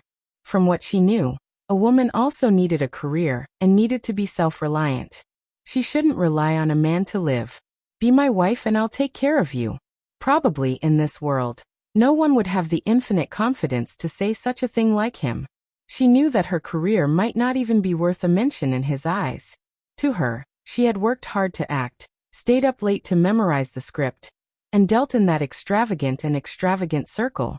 In his eyes, the remuneration she received might not even be worth a minute of his benefits. To put it in a funny and ironic way, all the remuneration she received from acting in Lethal Beauty might not even be worth what he earned in a minute. However, although the remuneration was low, it was in exchange for her hard work. Being able to get the director's approval and be liked by the audience was her greatest satisfaction. Her career made her life more fulfilling. However, if she really left her career, returned to her family, and became a caged canary, she only needed to dress up beautifully and charmingly every day, like those upper-class ladies or socialites. She only needed to take care of her husband and children and surround her husband and children, but she didn't have her own career. Could it be that she would really be happy like that? Wouldn't such a life be too empty? It wasn't that she hadn't considered such a problem. However, she really lacked a sense of security.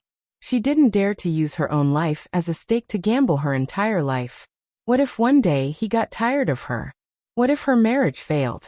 Then she wouldn't have a career or a marriage. Wouldn't such a life be too miserable? Yin Shirshir didn't dare to imagine. Perhaps he had too little confidence in himself. Wuxia looked at her. He didn't know what she was thinking. However, looking at her expression, it was complicated and unpredictable. It seemed that this woman was thinking about something again. He gently placed his palm on the back of her hand. Just as he was about to speak, Yin Shirshir suddenly grabbed his hand and looked up with a serious expression. Can you give me some time? What time? Yin Shirshir said seriously. I still don't want to give up my career. Why? Wuxia was deeply puzzled. Shirshir, your salary is nothing in my eyes. But I earned it on my own. Yin Shirshir emphasized again. It's not about the amount, it's about my pride. Wuxia could not understand such pride. Chapter 1631. Wuxia's expression changed slightly when he heard this. What kind of logic does this woman have? He said, this is different. How is it different? Yin Shirshir stared at him intently and said, how is it different? Is it because you're a man and I'm a woman? You're the strong one, and I'm the weak one. So, as the weak one, I can only give up my right to have my own career and stay at home like those rich ladies, waiting for you to come back. Day after day, boring through each and every day? Is that so? Wuxia was suddenly speechless. Or is it because I'm a woman, so you're certain that I don't have your ability and that the money I earn won't be enough to support you? Yin Shirshir asked again. Wuxia narrowed his eyes. It's not what you think. Yin Shirshir was silent for a moment and stared at him. She took a deep breath and asked, then what is it?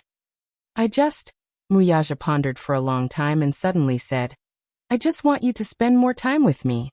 Yin Shirshir laughed and said in a low voice, but I've never been anyone's personal subordinate since I was born, right? I shouldn't exist just to accompany you, right? Yin Shirshir continued. Wuxia couldn't argue with her. Yin Shirshir sighed and said plainly, actually, I know that you don't like my career. Although you won't interfere with me, I know that you don't like my job. Every look in your eyes, every expression, every detail is silently telling me that you hate my acting. You hate that I neglect you because of my acting. She paused for a moment and nodded with a guilty look.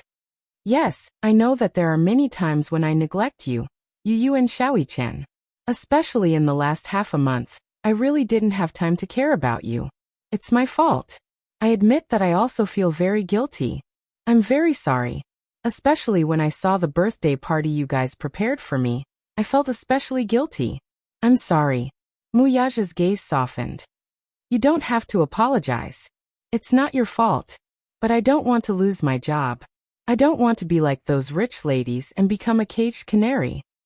Yin Shirshir covered his hand and pleaded. So please give me a little more time, okay? I have my own plans, and I have my own plans for the future. Please don't interfere with me, just like how I will never interfere with your career, okay? What's your plan? Yin Shirshir smiled and said, I want to be a director in the future. Also, I hope to set up my own film and television company. I want to invest in my own scripts, shoot movies, and produce films. For now, I'll be an actor for the time being. Once I've accumulated enough capital, I'll work hard to transform into a behind-the-scenes role. If you want, I can fulfill your wish right now. Muyaja held her hand. Yin Shirshir's expression froze and her smile turned cold. But right now, I don't have the confidence to run such a big company. At least give me some time to train myself. Muyaja remained silent. Chapter 1632. Yin Shirshir pleaded. I promise you that I will make adjustments in the future. I will choose between work and family, and try my best to take care of all of you. I'm really sorry that I didn't consider your feelings during this period of time. But I promise that I will try my best to avoid such things from happening again. When Muyaja heard this, even though he was conflicted, he still decided not to interfere with any of her decisions. He knew her well. This stupid woman lacked a sense of security too much. She could be a rice worm for the rest of her life, but she was stubborn in her bones and was unwilling to depend on anyone to live. Just like Yu. He already had a lot of wealth, but he still hid it from Yin Shirshir. Firstly, he did not want her to worry too much about him. Secondly, even if Yu was worth billions, Yin Shirshir would not depend on him to live. This was also why she was cute and charming. She was different from those materialistic women in the industry who were greedy for power. He probably hoped to earn money with his own ability and spend his own money in a dignified manner. In fact, she was indeed very talented in acting.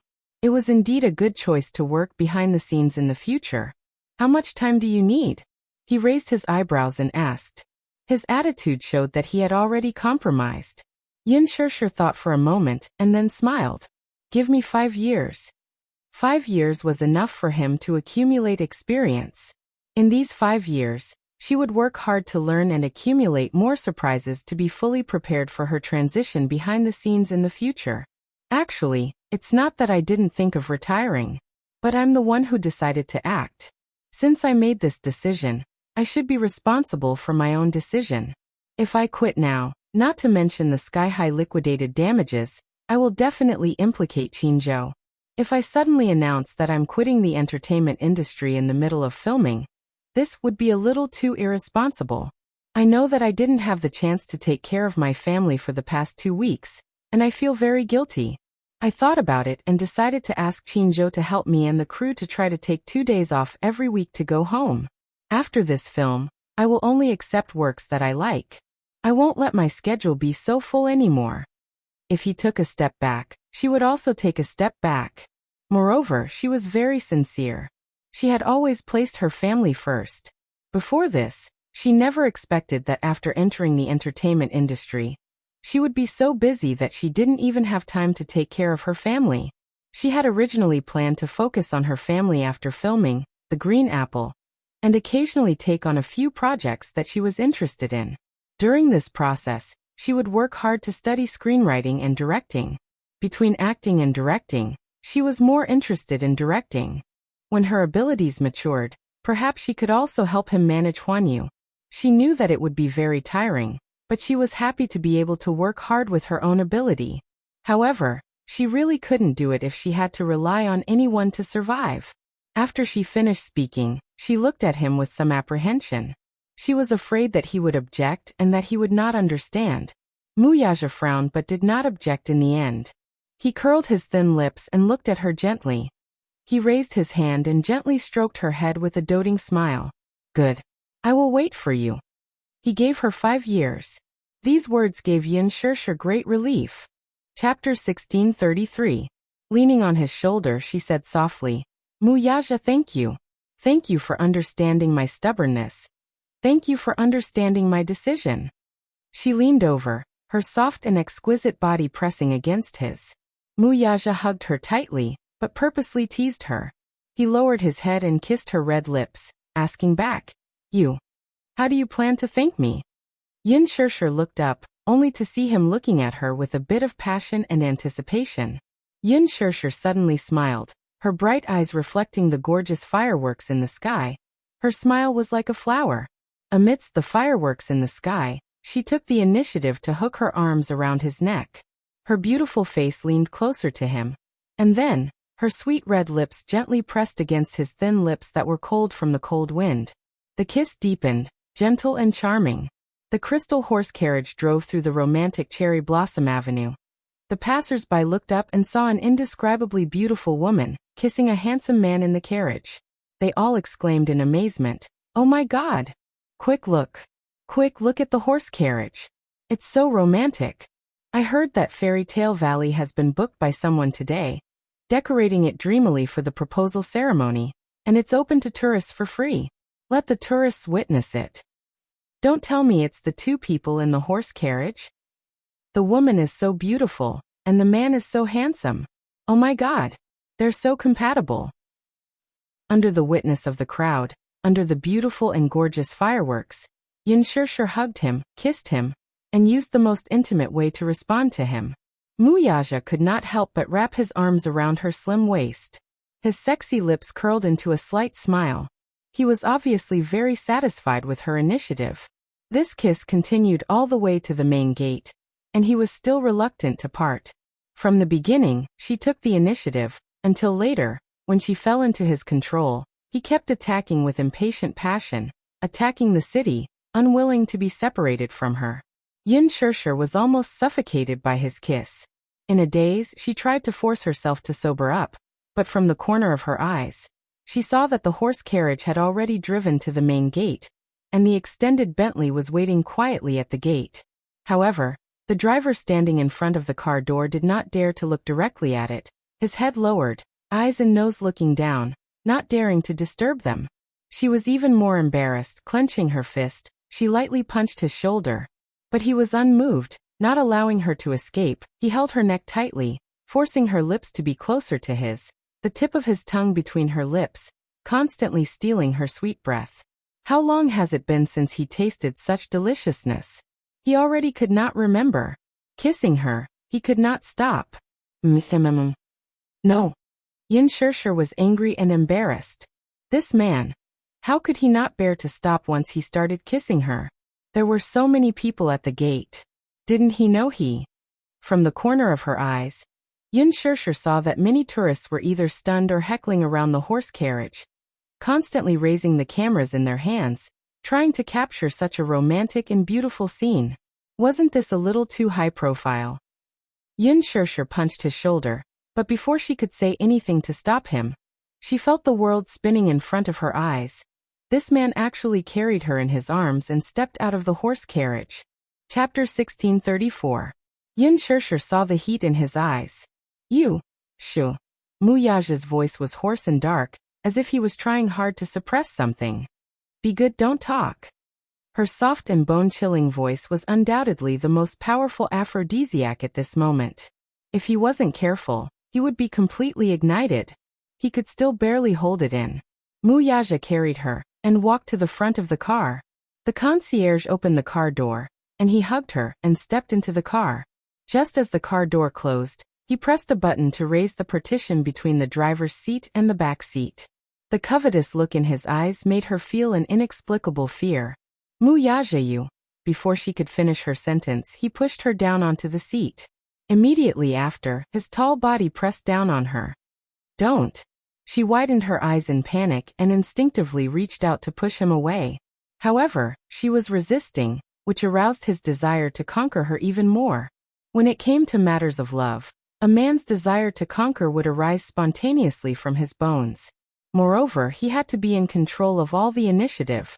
Even if she resisted, with her small strength, there was no way she could go against him. Moreover, she was going against the current Wuxia. As if he had gone mad, he covered her with his body and fiercely kissed her lips. Like a young man who had tasted the forbidden fruit for the first time. His kiss was impatient and predatory as he constantly sought her sweetness. Yin Shirshir was almost unable to breathe from his kiss. She pushed his chest, but the man's heavy body was like Mount Tai, attacking her like a mountain toppling over. No matter how hard she tried, she still couldn't move an inch. Hey! Yin Shirshir struggled uneasily, pushing him away and avoiding him. Wuxia suddenly pressed on her shoulders and opened his handsome eyes. She suddenly looked up and met his deep and endless eyes. The heat in his eyes fell on her face, as if it would burn her. He looked back at her. She stared at him, her eyes as helpless as a fawn's.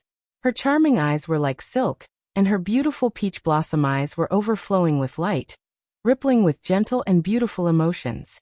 Especially at this moment, it was as if her face was smeared with a layer of rouge. It was so damn charming. The sight of her caused him to feel as if a wave of terrifying numbness was spreading along a certain part of his body, causing his tendons and bones to soften and spread throughout his entire body. He wished for nothing more than to ruthlessly eat her up at this very moment. Looking into his dark eyes, it was as if there were two flames burning fiercely, as if they were going to devour her soul. However, in the end he managed to maintain his last bit of rationality. Wuxia tried his best to control himself, suppressing the impulses in his body that were ready to explode. He hugged her, but he did not dare to move anymore. Hugging her tightly, his heavy breaths echoed in her ears, one after another, like a ferocious beast eyeing its prey, constantly letting out heavy breaths. She was shy and helpless as he pinned her under his body. Similarly, she did not dare to make any rash movements. She was afraid that if she wasn't careful, she would agitate him instead. Separated by a thin layer of clothing, she could easily feel the change in a certain part of his body. At this moment, it was already as hot as iron. She didn't dare to move even more. Her face was flushed red, and she was so shy that her face and ears were red. What was this? She didn't know whether to laugh or cry. This man was actually so.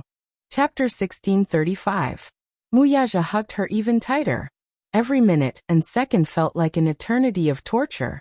His tense body was screaming, and the fire in his body was raging. Every second he endured, his breathing became heavier. Who knew what he was enduring? Enduring wasn't his style. If it were in the past, he would have wanted to skin her alive and integrate her into his bones and blood. However, he was afraid of scaring her. He knew very well that this woman did not like to do it in the car. So to take care of her feelings, he had to endure until they reached the hotel. However, enduring like this was really torturous and painful. The thin layer of sweat on his forehead was seeping from his skin, silently telling her how much pain he was in. Yin Shirshir did not know whether to laugh or cry, and her heart ached. After not seeing her for half a month, he really missed her. Whether it was his body or his heart. Damn it, he missed her. From his tense body and the fiery temperature, she could feel how hard this man was enduring at this moment. She hugged him tightly, and her heart could not bear to see him like this. Therefore, she held his handsome face lovingly and kissed him encouragingly between his eyebrows. "Thank you," she said sincerely. "Thank you for doing so much for her. Thank you for giving in and changing for her." He used to be such a proud man, but for her he kept changing and giving in. "Kiss me." His dark eyes were burning brightly as he stared at her face and said to her. Yin Shirshir smiled and kissed his thin lips. However, he was not satisfied. He kissed her lips deeply, as if he could use this to cool down his burning body and mind. Unexpectedly, this kiss was so inseparable that they kissed all the way. When the car stopped at the entrance of the hotel, he hugged her. The person in his arms was already in a daze from his kiss, and she did not know where she was from. When they were outside the car, the chauffeur gently knocked on the car window and said carefully, "Xiaomu, we've arrived." Only then did the two people in the car wake up. He left her lips, only to see her face in a daze. Her face was tender and naive, but it made her even more charming. She, on the other hand, felt a little dizzy from his kiss. When she left his lips, her eyes were slightly narrowed and the world was spinning in front of her eyes. His kissing skills were improving day by day, and in front of him, she was like a pitiful newbie. She was still a little inexperienced and was controlled by him, allowing him to dominate her. He couldn't help but smile as he lightly patted her face. "We're here, little fool." Yin Shirshir was still in a daze. She opened her eyes and looked around. When she pulled open the curtains, she realized that the car had stopped. She asked dizzily, "Where is this?" "Hotel." Just as he finished speaking, before she could regain her senses, he pulled her into his arms and got out of the car. She let out a soft ah. At the entrance of the hotel, rows of waiters stood respectfully. Under everyone's gaze, he carried her in his arms and walked through the door grandly. Once again, Yin Shirshir was so embarrassed that her face was burning red. Why was this man so high profile? Couldn't he keep a lower profile? If other people saw him carrying her like this, what would they think? She gently hit his shoulders and said softly, "Hey, can you put me down? I can walk on my own." Chapter 1636. He loved her dearly. Seeing her in a daze, her body limp and weak without any energy, how could she walk? But if Yin Shirshir knew what the man was thinking at that moment, she would roll her eyes again. Heavens, just how precious was she in his heart. He couldn't even bear to walk a few steps. Sometimes it really wasn't an exaggeration. In front of this man, her pair of legs were just like decorations. They were purely for looks and had no practical use at all. But if he could do that, Muyaja was willing to carry her like this all the time. He couldn't wait for her to grow on his body. Haha. If Yin Shirshir knew what he was thinking, she would probably not know whether to laugh or cry. He carried her and got out of the car. As if he didn't see the embarrassment on her face, he hugged her and strode towards the hotel with big steps. When the 2 rows of concierges saw him, they all lowered their heads and bowed in unison. All of them kept their heads down and didn't dare to look up. With the concierge leading the way, he carried her into the elevator. Under her many requests, he finally put her down. However, she didn't know if it was because she had been pressed down by him for a long time, but the moment her feet touched the ground, she went limp and almost fell to the ground. She managed to support him and barely managed to stand firm. The man looked at her, but there was a hint of playfulness in his eyes. He stretched out his long arm and wrapped it around her slender waist. His strong arm firmly supported her and lifted her body up a little. The elevator door slowly closed. At that moment, only the 2 of them were left in the narrow space. The quieter the space, the clearer the sound of the man's covetous breathing could be heard. It was heavy and deep, rising and falling one after another. It was obvious that he had endured to the point where he was on the verge of exploding. Yin Shirshir held onto his arm and could clearly feel his tense muscles. She didn't know why, but she inexplicably felt her legs go limp. Her face and ears were red as she thought about how this man had suppressed himself for so long. She didn't know what kind of storm she would have to face next. Because of that, she felt a little uneasy and didn't know what to do. The hotel building was 30 stories high. The suite he booked was on the 28th floor. The floor numbers jumped and the elevator continued to climb. At the same time, the temperature in the elevator also rose. Yin Shirshir sensed that his body was getting hotter and hotter, and she silently wanted to hide to the side. However, he immediately noticed her subtle movement and abruptly grabbed her waist. He snorted. "What are you hiding for? I won't eat you." Would it eat her up? She couldn't help but question his words. This man was truly a monster. It was as if he had an inexhaustible amount of energy, and he never felt tired at all. How could he be so powerful? She had heard that most men would only be able to last one night in bed before they would be exhausted. However, this man only needed to recharge his energy for a short period of time, take a shower, and change into a suit. Then, he would return to his work in high spirits with the demeanor of an elite of the empire. Wasn't he tired? Or was he born with great physical strength? According to her observation, this was under the condition that he was conservative. Every time he still had some reservations in bed, she was already being tormented to the point where she was about to fall apart. If he didn't hold back, what would happen? Chapter 1637. Yin Shirshir couldn't control herself from letting her imagination run wild. When she came back to her senses, she clenched her fists tightly. She was secretly annoyed at herself for thinking of such a dirty question. On one hand, She forced herself to stop thinking about it. On the other hand, she was extremely curious about this man's physical potential. Was he too strong, or was she too weak? This was a problem. As Yun Shirshir thought about it, she blushed and pursed her lips. She felt that her moral integrity was almost eaten up. She could even seriously probe into such a question. She really didn't know shame. Mu Yaja glanced at her from the corner of his eyes, and saw that her cheeks were flushed red. She was secretly sizing him up while holding her burning hot face. She looked like she didn't know what to do. He didn't know what kind of nonsense was going on in this little head of hers. There was obviously something wrong with her expression. Hence he asked, "What are you thinking about?" His sudden voice had startled her.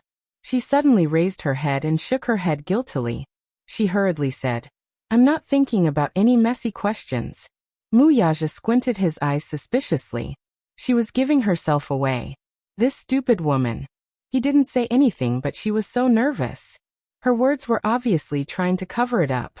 Yun Shirshir had just finished her words when she suddenly realized what she meant by not thinking about any messy questions. She had said such strange words, and it would only make him more suspicious. She was so embarrassed that she was about to die. She was as childish and ridiculous as a child. Perhaps it was because she wasn't a match for this man. She had never been good at hiding her thoughts.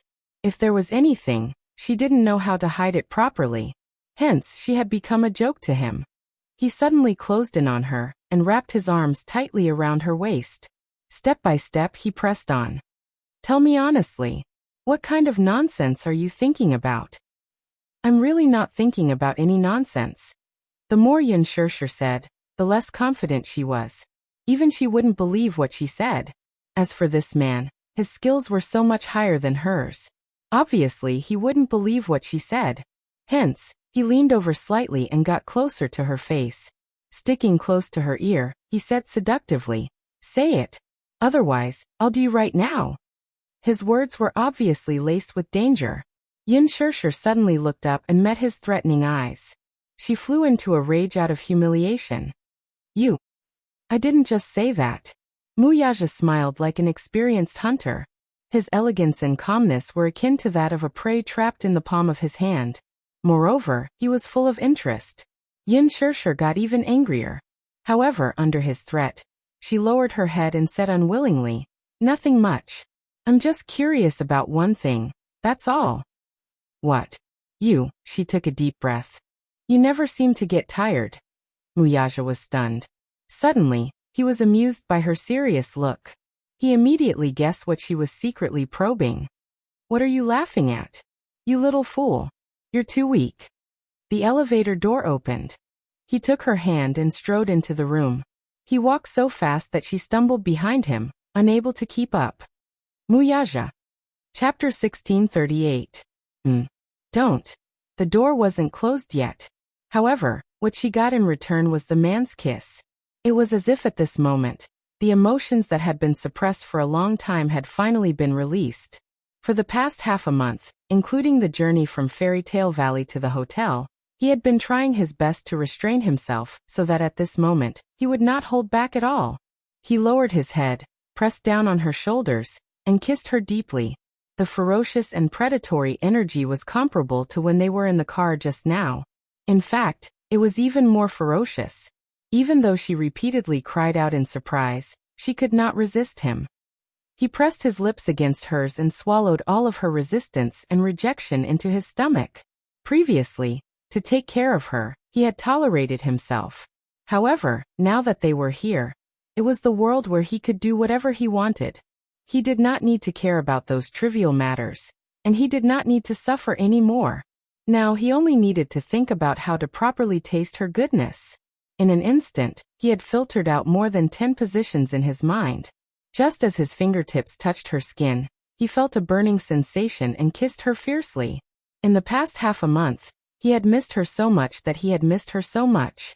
He was also surprised that he could actually control himself and not fly to the set to look for her. This woman had a unique charm. Once he had tasted her, he would never forget her. No matter what, he would always be able to recall her sweetness. In this world, other than her, There was probably no other woman who could be so compatible with him. As he kissed her, it was as if he was reminded of the time when he had her. That carefree and unrestrained feeling was still vivid in his mind.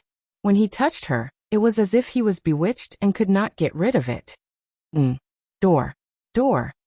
As Yin Shirshir struggled, she tried her best to remind him that he seemed to have something that he had not done. However, Muyaja was a little impatient. His long arm stretched out and with a click, the door was successfully closed as she wished. When she saw this, she heaved a sigh of relief. In the next second, she was lifted into the air.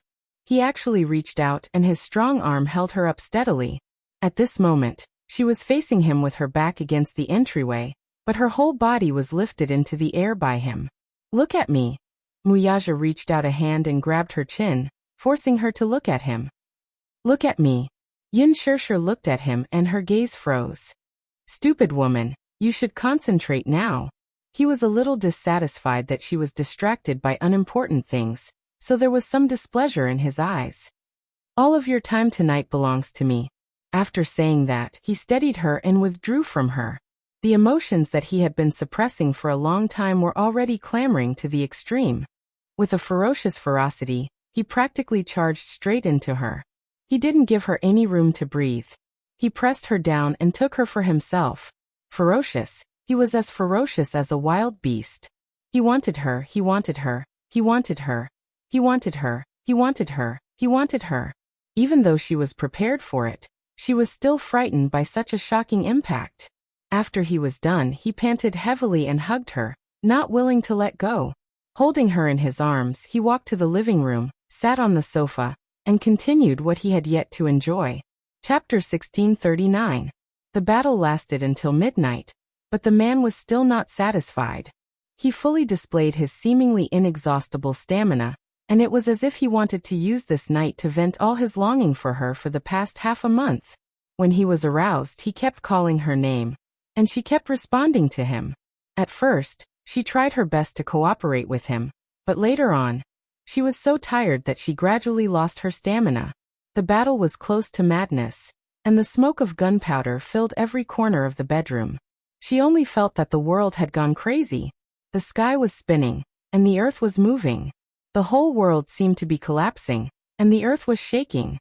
All her rationality was ethereal, and it was difficult for her to return to her shell. Her mind was filled with the thought that he had gone crazy, and she too had gone crazy. They had both gone crazy. It was as if their bodies no longer belonged to them. Their bodies were dripping with sweat, and it was sticky.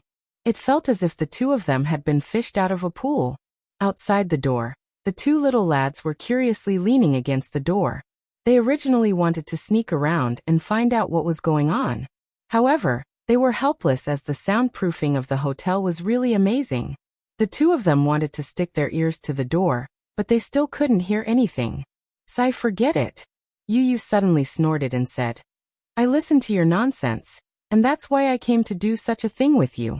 Eavesdropping on Daddy and Mommy is too despicable. If Daddy finds out, he'll be angry again." Xiao Yichen felt wronged and said, "Boo-hoo, you were the one who wanted to steal." "Shut up." Yu blushed and covered his mouth. He said anxiously, "If you continue to talk nonsense, I'll ignore you." "Okay. I won't talk nonsense anymore. I wanted to eavesdrop, so I pulled you along." As an older brother, Xiao Yichen naturally gave in to him, so he couldn't be bothered to argue with him. Yu was satisfied. He pursed his lips and looked at Xiao Yichen with a smile. He opened his palm and said, "Okay. Let's go back to the room to rest." Okay. Xiao Yichen held his hand, and the two little rascals held hands as they returned to their room to rest. It was late at night outside the window. With a deep groan from the man, the two of them climbed up the gorgeous clouds. At this time, the two bodies lying on the bed were already soaked in hot sweat. Towards the end, he suddenly grabbed her cheeks and kissed her seductive little mouth. Ugh! Yin Shirshir's cries were all overbearingly swallowed by him. With the last bit of strength, he completely relaxed his tense body and laid on top of her, panting heavily and rapidly. The man's sexy and deep breathing kept echoing in her ears. His warm breath brushed against her ear, making her feel itchy, but she was powerless to resist. After that, She was completely paralyzed in his arms, unable to move at all. And the important responsibility of dealing with the aftermath naturally fell on him. After Wuxia calmed down, he couldn't help but scratch the bridge of her nose. Little rascal. This stupid woman. Throughout the whole process, he was the one who put in the effort. What about her? After everything was over, she was like a little rascal who only knew how to act shamelessly. She was paralyzed in his arms and didn't want to move at all. But it wasn't her fault.